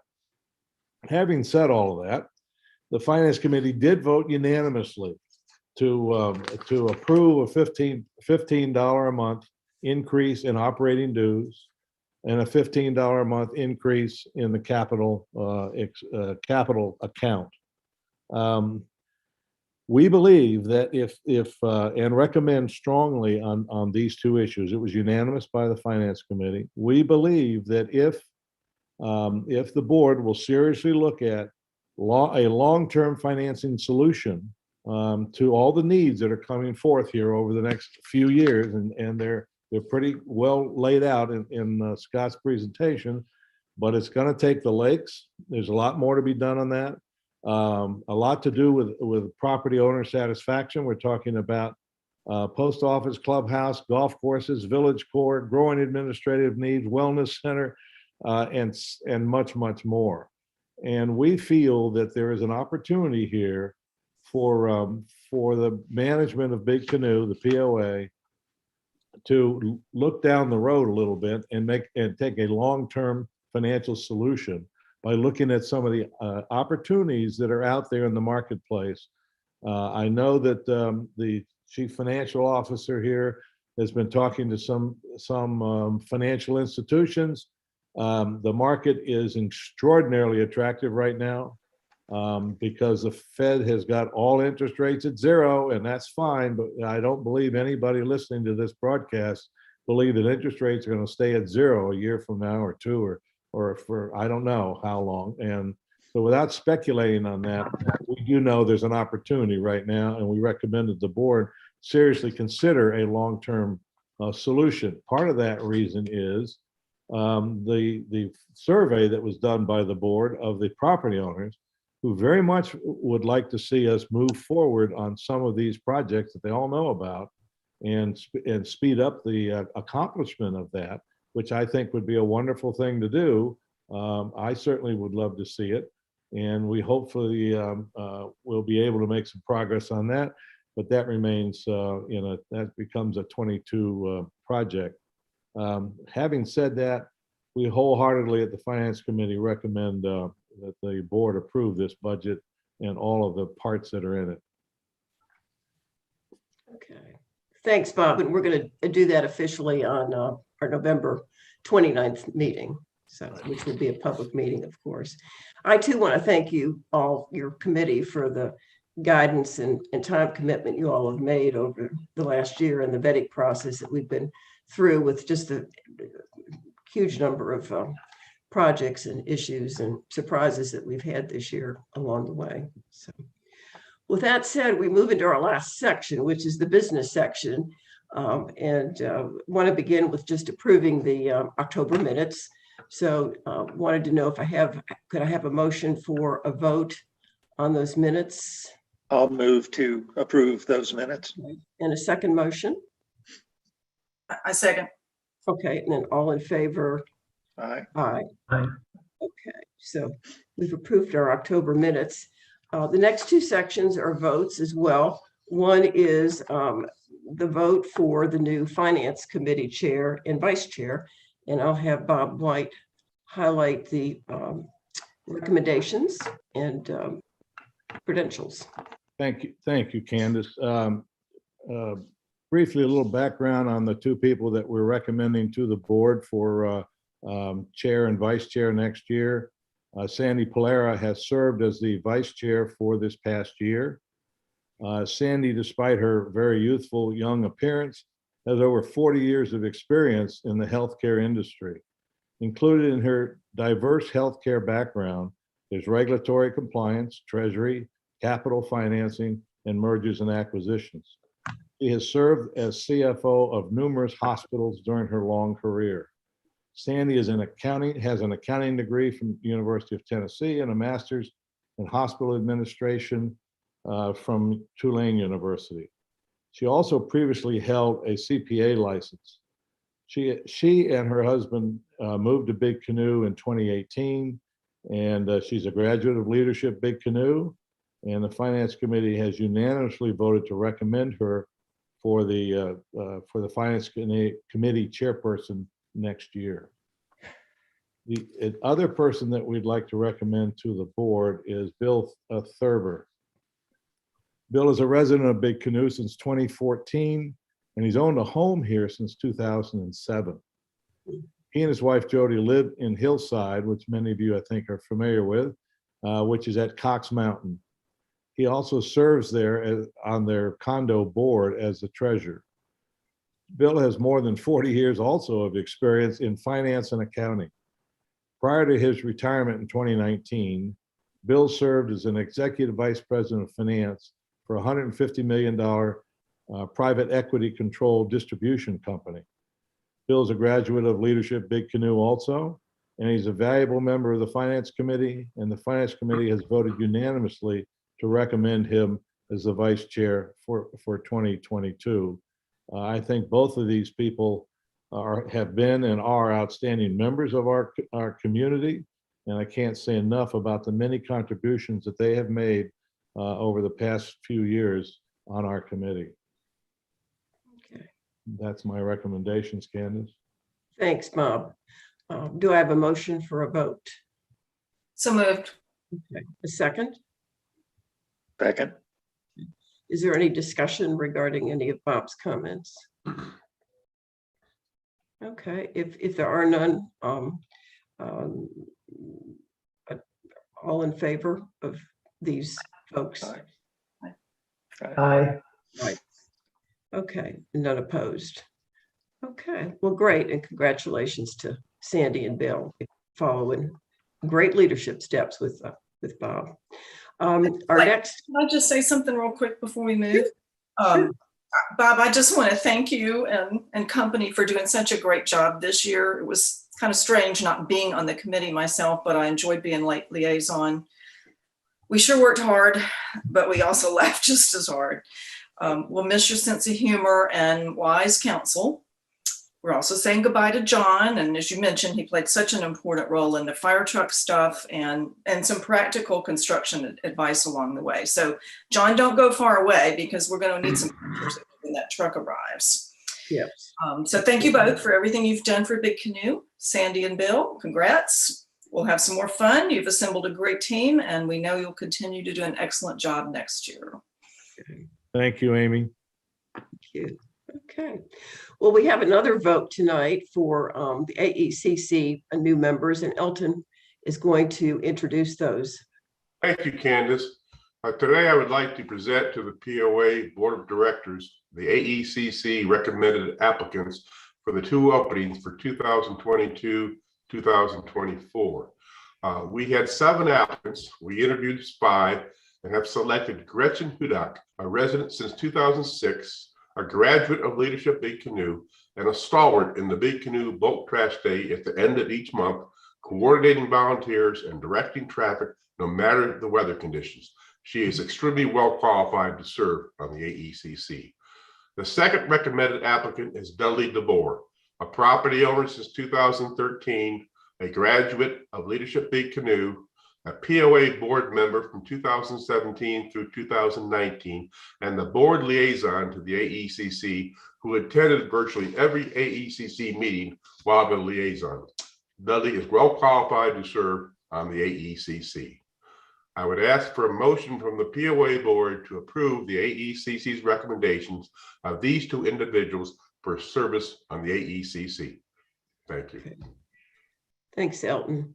Do we have a motion for a vote? I'll make a motion. Okay, a second. Second. Okay, any discussion regarding Elton's comments? Okay, if not, all in favor? Aye. Aye. No opposed. Okay, thanks, Welcome Elton. back, Dudley. Yeah. Thanks, Elton. We have 2 more items to discuss under business. One is just to make mention that the special working board session of November 29th, and then another one on January 4th. The 11/29 meeting is to vote on the budget, and also the strategic plan that Rich went over earlier this evening. Reasons for not doing it tonight is, one, we want to make sure comments can be directed to us from any property owners regarding what has been said tonight. And also, Bob Crouch is currently out of the country, and we want to make sure he's back here for those votes. Lastly, but most importantly, this month, Amy is going to review the proposed bylaw changes for the November vote, which are very, very important. Yeah, I really do feel like the warm-up band for the Rolling Stones tonight. I know everybody's ready to get going. So we're on final approach. This process began last year when we formed a governance documents review committee. We decided to start with our bylaws for a variety of reasons. And over the next 7 months, they reviewed and debated what should and could be changed in the document that would benefit property owners. We wrapped up those recommendations in time for the board meeting in August, where we advanced them to a formal property owner vote this month. Once again, I want to acknowledge and thank Ann Lair for leading this rowdy group, along with Robert Glustrom, John Lamberski, Fred Meyer, Jean Morsha, Bob Rorlach, and Mike Vogt. The board and community truly appreciate your work. You've all gotten your hefty ballot package by now, which includes the actual amendment language, along with the ballot and a guide to the changes. There's still time to put in ask the questions to ask the POA or at the end of this meeting. The changes are not complicated, they shouldn't be controversial, and they focus on cost, simplicity, and fairness. They cover what's provided for in the bylaws themselves, and they don't change the covenants or what they provide for. As an example, they don't have anything to do with submitting to the POA to the Georgia POA Act or restricting the ability to rent your home. On the ballot, they are presented as a menu of items, and you can vote yes on some and no on others. So don't let concern about one taint your opinion of another. Each one requires a yes vote by 2/3 of everybody. And just by way of example, recent surveys have received around 50% participation. The prior bylaws vote in 2020 got 49%. Creek 9 got 64%. CCF got 58%. And these are participation rates, not approval rates. So you can see how rare it is to garner 2/3 of the voting power, let alone 100% to be a yes vote. So please vote. And there is a drawing for $1,000 that was included in your ballot if you submit your ballot. So let me quickly run through them one last time. Electronic procedures. This allows, it does not require, but it allows eligible property owners to receive documents electronically. Voters who prefer the current system of paper ballots and mail can continue that process, but not everyone uses email or wants to give their address, so it has to be this way. However, voting for this will reduce the amount of postage, printed material, and labor and save the POA.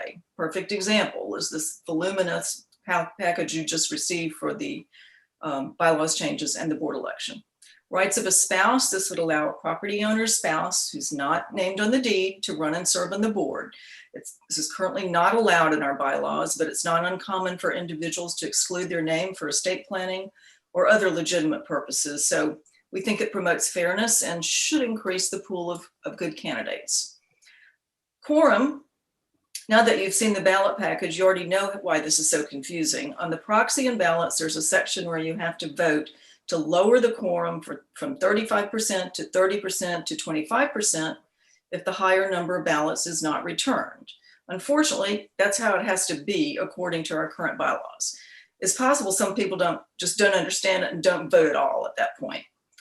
Historically, we really haven't had a problem reaching 35%, as I noted a little bit ago, but the committee felt in the community being this size and lots of non-full-time owners, the right number should be 20%. Georgia nonprofit law allows 10%. However, we decided to just simplify it to the lowest percentage already included in the existing document. So just remember, the antidote to concern over the level of voting participation is to just vote. Amendments to the bylaws. This would allow future bylaws changes requiring property owner vote to be accomplished with a more reasonable participation rate. Instead of the 2/3 of all voters right now, it would lower it to 2/3 of actual votes or 50% plus one of eligible votes. Still substantial, just somewhat more realistic. And this only applies to the bylaws, does not apply to covenants. Vacancies on the board. Currently, we have to be down 2 elected directors before we can appoint someone to fill in for the rest of the year. We all have a lot of duties and we need all the help we can get.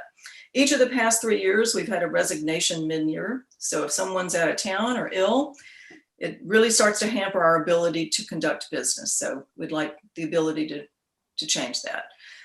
The next one, we would like to remove a director if no longer a property owner. It only follows if you have to be a property owner or a spouse, if that passes, to run and serve on the board. You should have a vested financial interest in Big Canoe to continue to serve. Part-time employees on the board, starting in 2022, if this passes, part-time employees, or obviously property owners, would be allowed to serve if they have no supervisory responsibilities. We have a lot of smart property owners who work part-time that might be willing to step up and serve in the future. But again, this applies starting with elections next year, nothing to do with this year. And lastly, we want to restate the bylaws. This would allow us that anything that passes this time around and all prior bylaws amendments be incorporated into one complete document for ease of use in the future. This is just basic common sense. That's it. Thanks. I've got a comment. I don't think we've ever emphasized that, just like, although many people would like to have more face-to-face board meetings rather than Zoom, we do know that from a participation standpoint, that Zoom has vastly increased the number of actual people who actually take the time to participate in the board meeting by watching it on Zoom. I think the same thing is going to happen, that people don't really appreciate, that by going to electronic voting procedures, it's going to make it a lot easier for more people to vote. And I think that's an added benefit that we really haven't probably voiced enough for why that first one is so incredibly important. Very good point, Bob. Any other thoughts, discussion before we actually adjourn tonight? Okay, may I have a motion to adjourn? Make a motion to adjourn. Second? Second. Okay, all in favor? Aye. Aye. Okay, well, Tim, we'll move to the Q&A section of our Yes, that meeting. was a great presentation. We do have a number of questions for you. Okay. And Kat's going to queue those up for us. All right, Stacy Johnson from 5589 asks, we'll switch to, hey, Stacy, we'll stick with Stacy. Will the updated postal facility be located at its current location at the package porch location or in an entirely new location? Okay. So Well- Stacy, I think the answer to that is all of those options are under evaluation.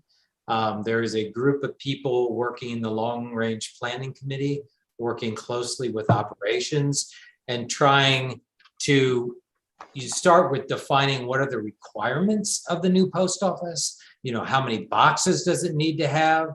We've obviously gotten new word from the developer about their plan, so that needs to be integrated.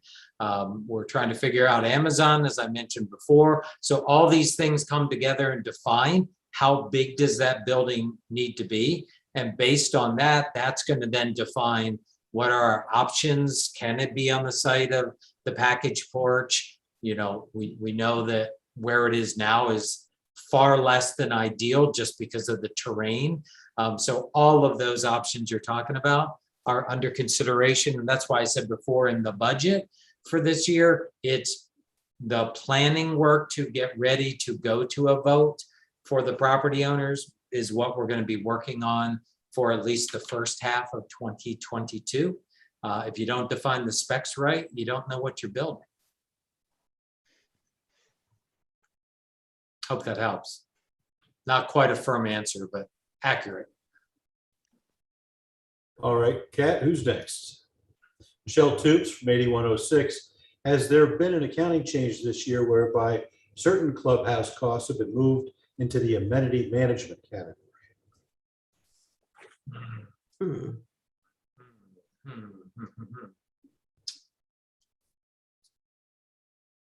Michelle, I can't think offhand of that being true, but I'm not 100% sure. So I don't want to say yes or no, but I'll be happy to get that answer back to you. I can't remember at the detail level of all the FTEs here, whether there was half an FTE or something that moved from clubhouse to amenity management. I would tell you that if it did, it was a very small, like half FTE. It's not like 15 people or something like that. So Scott, in other words, the improved financial performance of the food and beverage operation has nothing to do with accountant? No. Okay. Just for clarification, for people that don't know, FTE stands for full-time employee. Thank you. See, shows you what world I've been living in lately.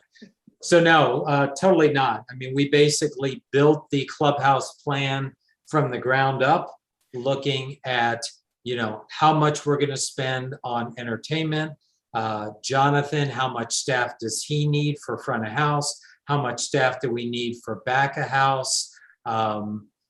You know, the only half FTE kind of stuff I'm thinking about is something with the events planner or something. So that's where I'm not 100% sure without going back to the charts. But like I said, it's really small. We actually looked at number of tables, number of table turns, number of tickets per night per server, average cost of each ticket, you know, build it from the ground up, took out the staff associated with, you know, selling weddings and banquets and things like that, because we won't be doing that this year, and, you know, built a ground up plan. So you are very, very, very close to comparing apples and apples. Scott, I think that, Michelle, if I read the question this year, 2022, you answered a great answer for next year's budget, but this year, given the fact that our financial performance in the clubhouse has improved so significantly, those are real positive changes. it wasn't accomplished by accounting machinations. Right, I can't think of anything either, Scott. Yeah. Certainly nothing major, but I think next year, I believe we're reorganizing housekeeping into its own department as opposed to what it used to be in the clubhouse. So there might be a little bit of difference next year in that. Is that accurate? 2 people in labor would have moved into maintenance associated with housekeeping. But that's next. Yeah, but that's next year, not this year. Yeah, yeah. So, and part of the justification for that, again, looking for efficiencies, it never made sense to me from the very first day, like we would have 2 different housekeeping departments. I mean, they even use like different materials, different people buying different soap. And so we basically said, that makes sense. So let's move those 2 people under Scotty's organization in Public Works, and they will be responsible with 1 supervisor rather than 2. So even though we move stuff, we also rationalize people and say, well, we don't really need like 2 supervisors. Now we need 1 supervisor. So the budget gets incredibly detailed. That's all I can tell you. But yeah, for this year, there were absolutely no, we were not playing any shell games, believe me.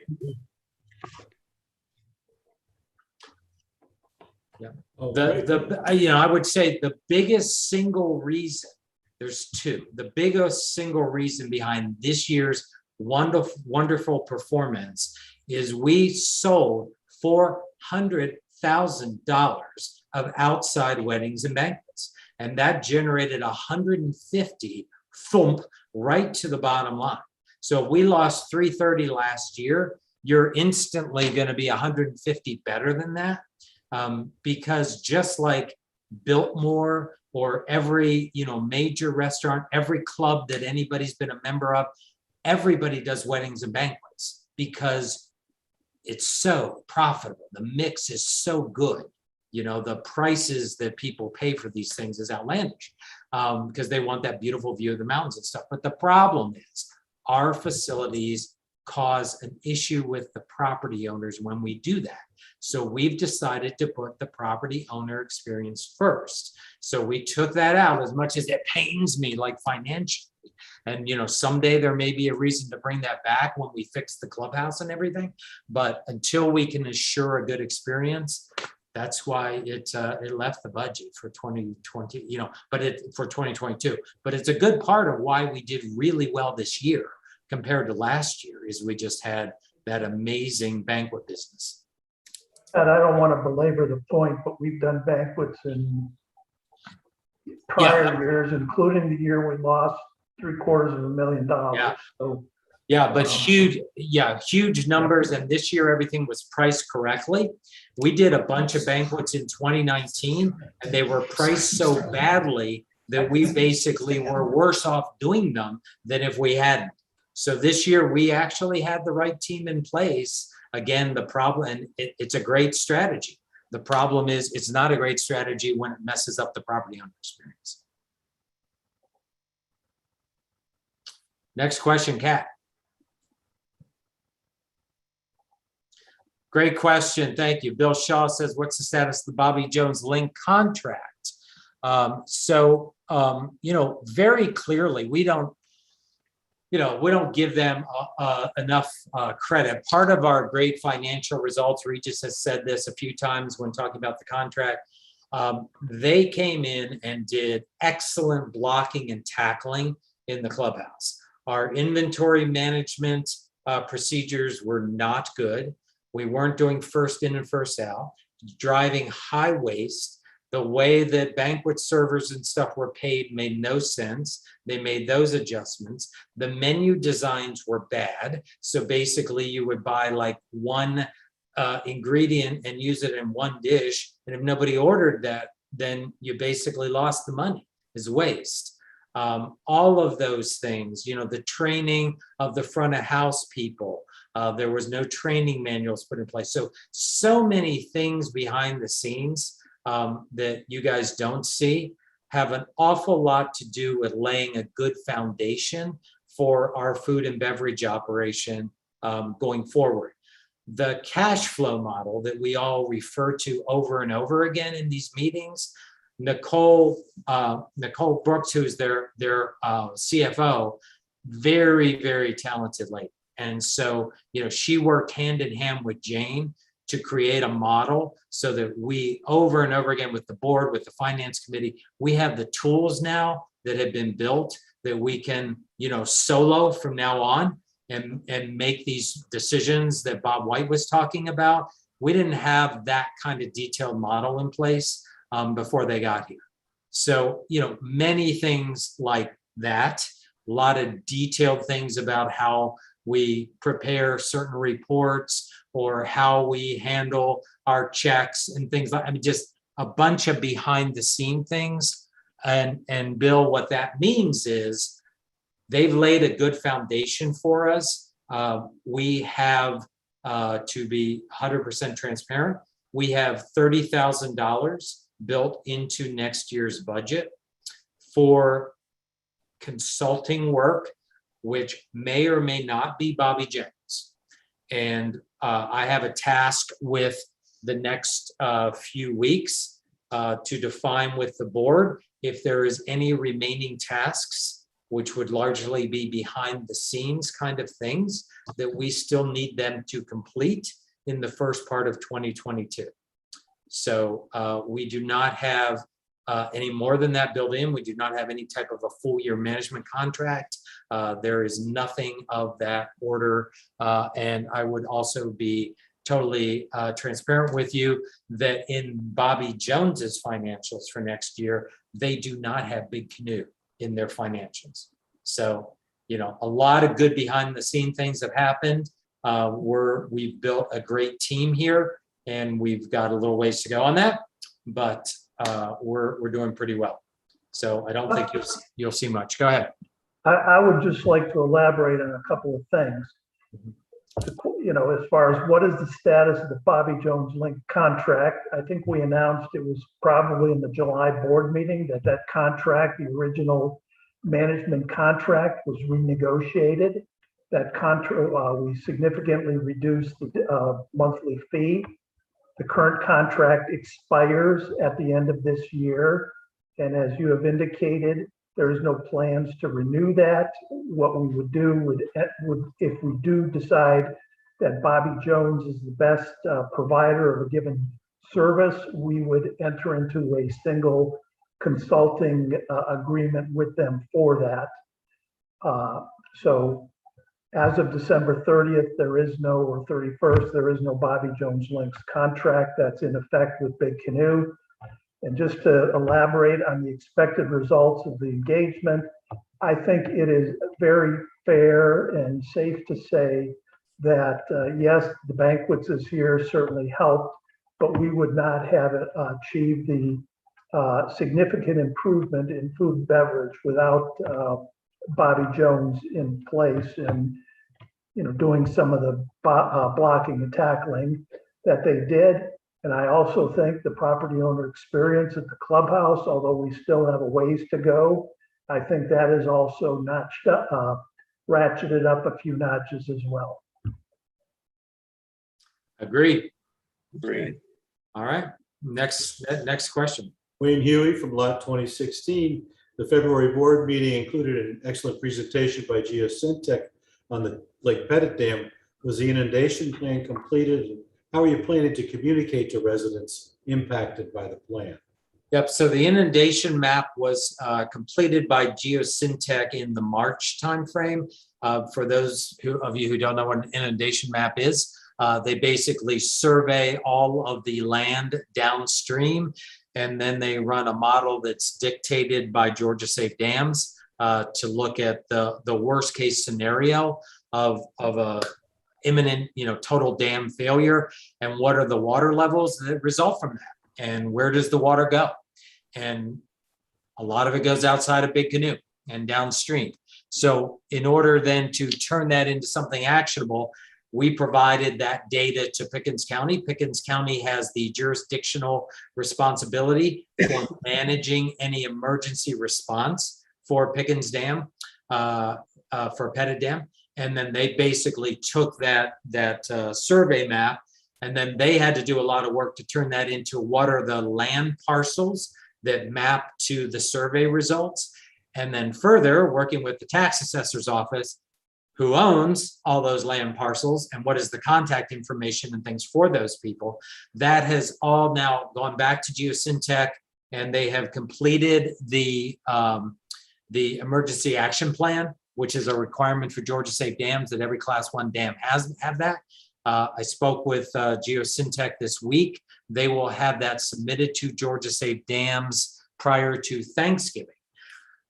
It took longer than we expected. And honestly, I talked to Chris Stanzel several weeks ago. He's the chair of the county commissioners at Pickens. And recently, again, I spoke with him this week. They lost their EMA director. That's the emergency management director in Pickens County. They lost that person in the middle of this process, kind of dramatically slowed them down from the original dates that they had given us. They now have that person in place. The gentleman seems to be pretty darn qualified, has background with Lake Allatoona, so is also familiar with the dam situation there. And he'll be working with us in the future on tabletop exercises to test emergency preparedness and things like that. So that is a long story to bring you to, we are now ready, Wayne, to actually send out a communication to the property owners who are located within that inundation map. I'll be honest, the most important thing for everybody at Big Canoe to do is to go register with Dawson County Smart 911 or Pickens County Code Red. And you can find both of those registration links on the POA website under POA Community Overview, Weather and Emergency, because at the end of the day, we can notify the counties that there's an imminent problem, or we're having a problem, or there's a fire approaching, or whatever. The counties manage the emergency response. The only way they can do that is if they have your guys' contact information. You can register for email, you can register for text. I get weather alerts if there's a major storm coming. It comes from Pickens County. It's really, really important. We will put all that in the letter again as well that goes out to everybody. But I'm kind of giving you a preview. The key thing to do is go register for Pickens County Code Red and Smart 911 in Dawson County. But there will be a letter coming out. One thing that certainly goes without saying, but I'm known for saying things that don't need to be said. We're spending, the most important thing we're doing is spending over the next 2 years, some $4.5 million to make improvements and enhancements to that dam. So this inundation plan, though it's critically important, we never have to call, that never comes into effect. Absolutely correctly said. All right, next slide. All right. Next question.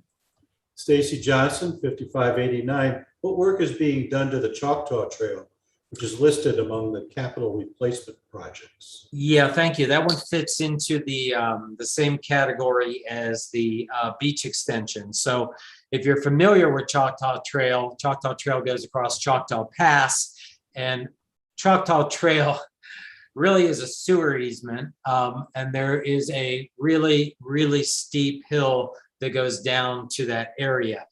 Once upon a time, long before I ever moved here, the developer threw some asphalt down between Choctaw Pass and the bottom of that trail. And it wasn't very well thought out, and there was no drainage system put in place there. So what has largely happened is a huge amount of erosion. Mike Permenter has brought that to my attention.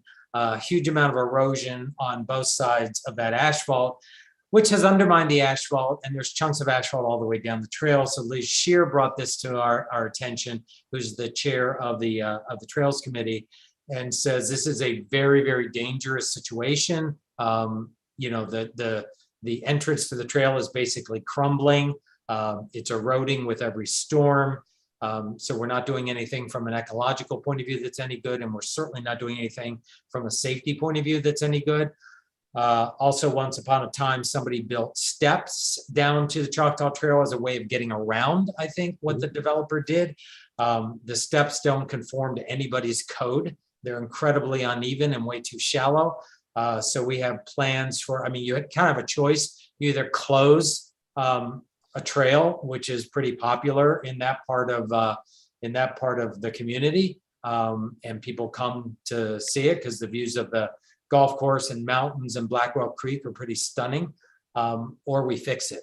So that is a placeholder that's in there, Stacy. Anu is working with the Trails Committee and operations to see what we need to do to that to rectify those two situations. So we try to deal with the safety problems. The safety problems, whether it's a post office parking lot, a Choctaw Trail, or a beach extension, those are the things that get my attention first. Hopefully that helps. All right, we have one final question for tonight. Michelle Toops, is the number of amenity memberships actually increasing, or are we just replacing departing owners with new ones? Yeah, great question. So net on golf, we're up to currently about 475 memberships, which is the highest we've been for years. I don't know the exact year. I have to look back at my finance deck or something about that, Amy. But for many years, we haven't been. I think the highest golf has ever been in its history was in the low fives. So, you know, Lydell and Mike Miller are watching that closely. We are opening up again another 9 holes next year, which will help. But we're also putting 30,000 rounds through the golf amenity. So that's higher. As I mentioned before, we have not fully recovered on amenities yet. We're down about 100 from what was the 2019 numbers, and we need to see how high we can get that back up. Part of that was to go after the wellness survey that we did, which brought to mind that we had some incorrect equipment in there. We had a cleanliness problem with the higher areas, and we had some flooring, and Steve is addressing all of that, and that came directly mostly from people who had not renewed their memberships. So we were trying to deal with that. And with bringing an amenities director full-time back, we built a pretty substantial net increase of amenities into the budget.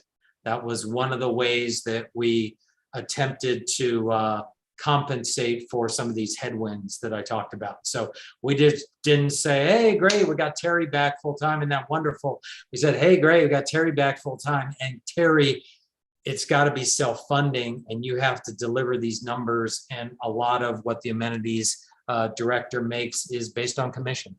So hopefully that helps. Just one point of clarification. For many years, the golf amenity membership was bouncing around right at the 400 level.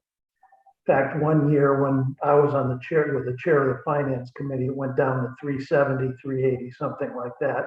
So certainly with the golf amenity, we have seen quite a significant increase in amenity memberships.